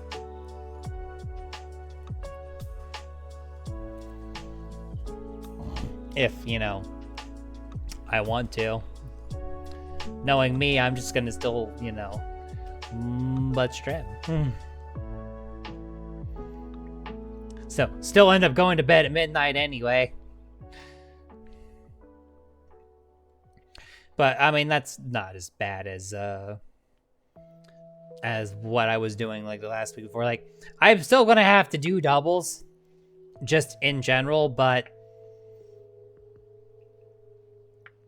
it's not gonna, like, the thing with doubles outside of the busy time of year is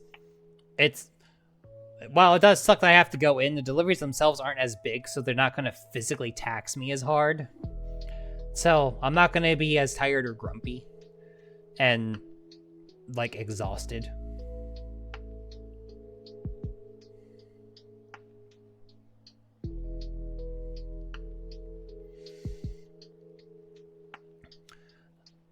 A person who could competently handle deliveries in the morning without my presence is the short answer. The long answer is there's nobody we have there right now that is capable of that.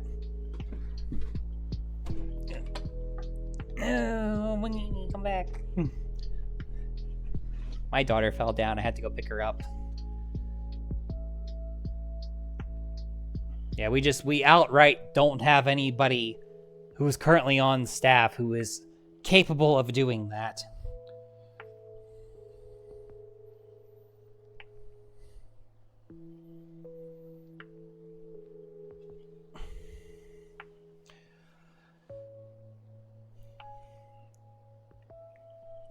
At present,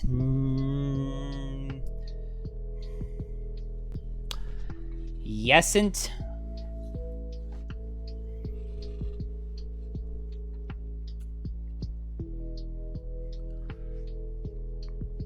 It's far more likely that there could be somebody that could do stuff at night and I could leave early rather than be able to prevent me from having to go in early in the first place. But then that would be an issue of, but then somebody else would have to be willing to stay. And the only manager who can close is me. Or, excuse me, the only manager who has the availability to close is me. So, yet another dead end.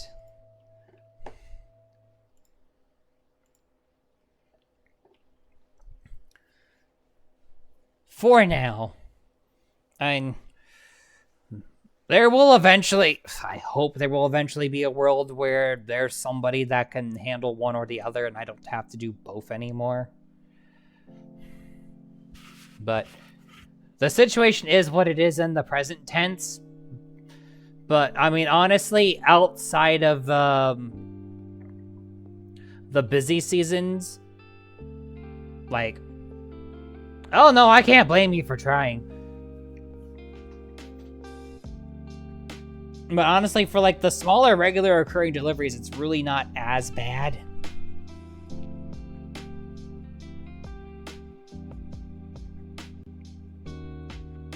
Yeah.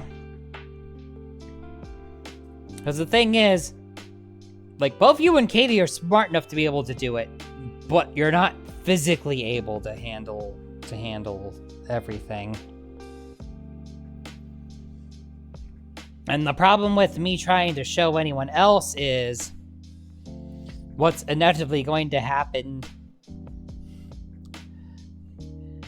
I'll do my best, Kappa. Thanks for being here, and thanks for chatting. Honestly, like, I didn't go in expecting to have a Yapper stream about existence, but we had a Yapper stream that was mostly about life and existence, and I'm okay with that. Like I said, played enough Touhou to call it a Touhou stream, but that was not the focus tonight, and that's okay. I feel like I had an opportunity to talk about some of my own issues that I generally don't talk about. So, it kind of worked out for all of us. But yeah, to what I was to what I was saying, Ilya. So, the problem is, if I were to show anyone else how to handle the deliveries right now, when something comes up that they don't know how to deal with, not if, when, they're going to ask they're going to ask whoever they think can answer the question for them, because I'm not awake in the morning normally. And the only other person that knows how to I say this very generously, the only other person who kind of knows how to do deliveries makes the same mistakes over and over again. So when they screw up, they're going to ask him, because he's the only other one who knows anything. He's going to give them bad information, and they're going to pick up his bad habits, and I'll be back where I started.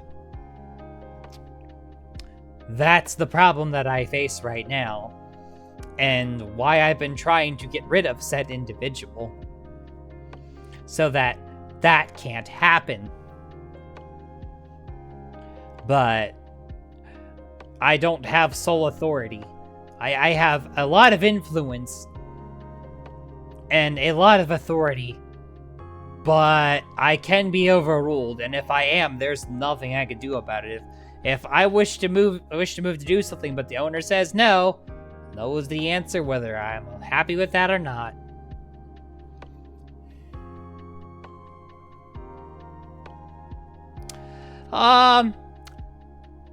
There's a possibility. I'm not going to drop people's names on stream.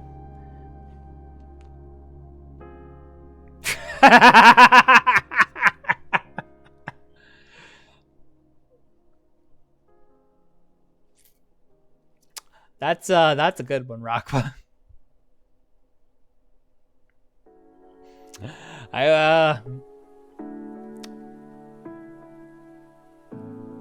Personality and intellectual capacity are two separate things, and that is the extent to which I'll answer that question.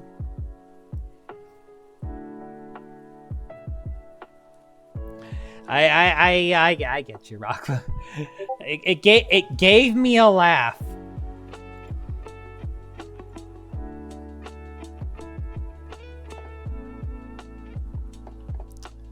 The answer to your question, Ilya, that you DM'd me is yes.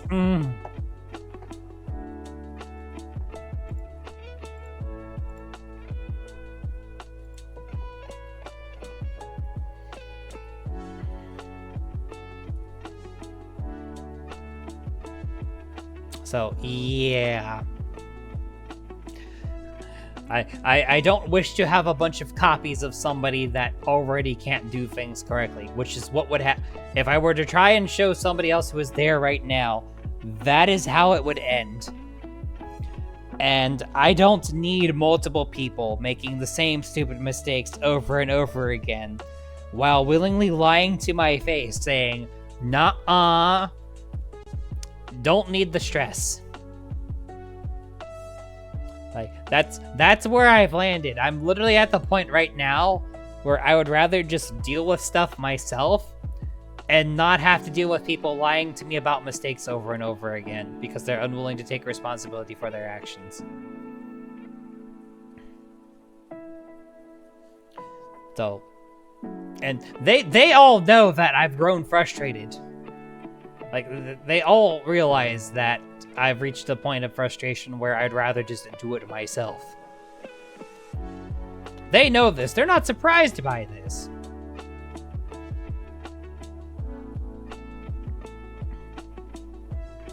So, I mean, it's whatever.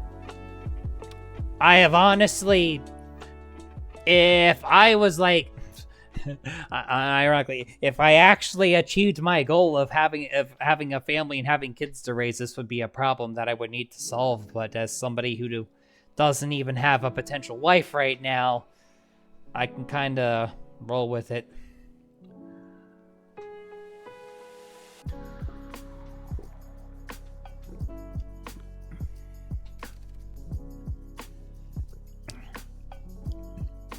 I just look at it as two things. One, an opportunity for me to get exercise, and two, a chance to listen to Hazel, since I'm actually up in the mornings on the days I work doubles. I'll take advantage of it one way or the other, right? Listen to Cal while stuck at work in the morning. There are worse ways to... Yeah, exactly. I want the meat mech to look like this, too. The meat mech is still squishy, and eating leftover pizza for dinner probably isn't going to fix that anytime soon. I need to, like, actually, like, learn to, like, cook for myself in the evening. Oh, don't be sorry. I should be more willing to, like, cook for myself in the evening and stop being lazy.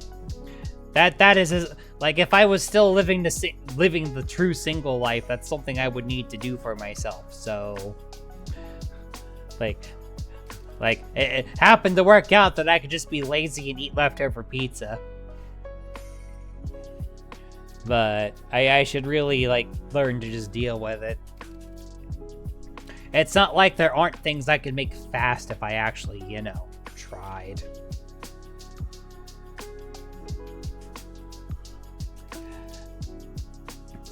Anyway, I should probably be getting to sleep myself here shortly, since we do got work tomorrow. It's gonna feel weird, like, having such a short week. Or having, like, a weird week where it's, like, our days off are in the middle of the week.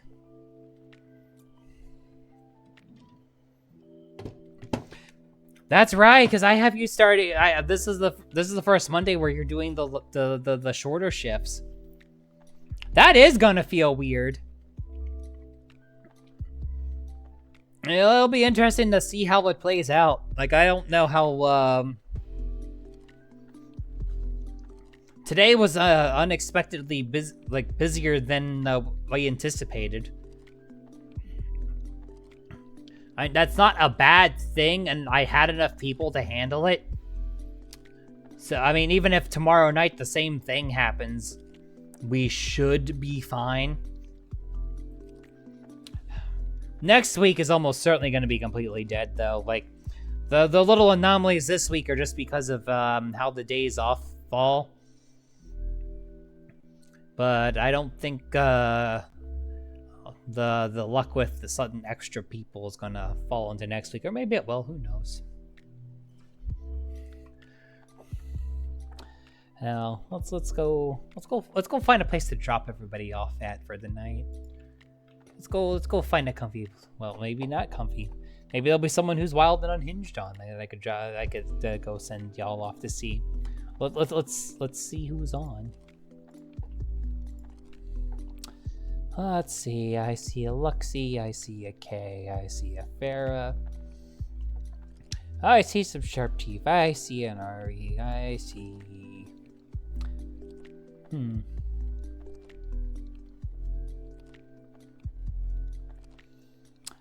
We haven't talked to Kay in a while.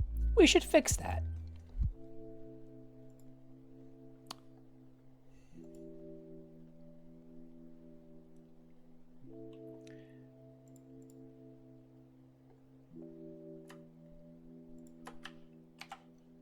Let's go say hi to a ghost queen, shall we?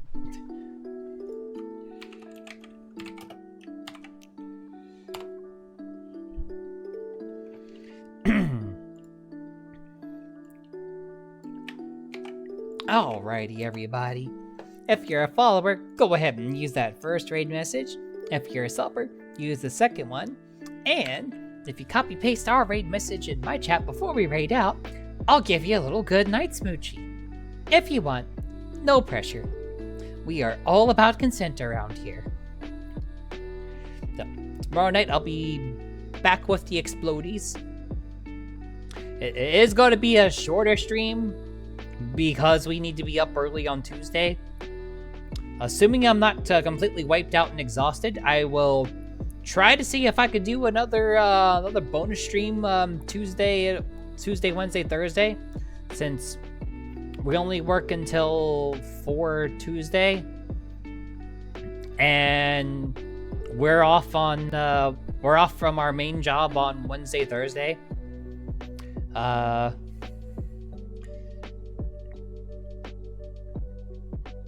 Friday, I need to take Mom Ichiro to see her eye doctor. So, if I happen to get back from that early, then I'll do another early stream, but realistically, I'm probably going to be starting at my normal time. Anyway, raid's about to start, everybody. Bye-bye! Wang, wang!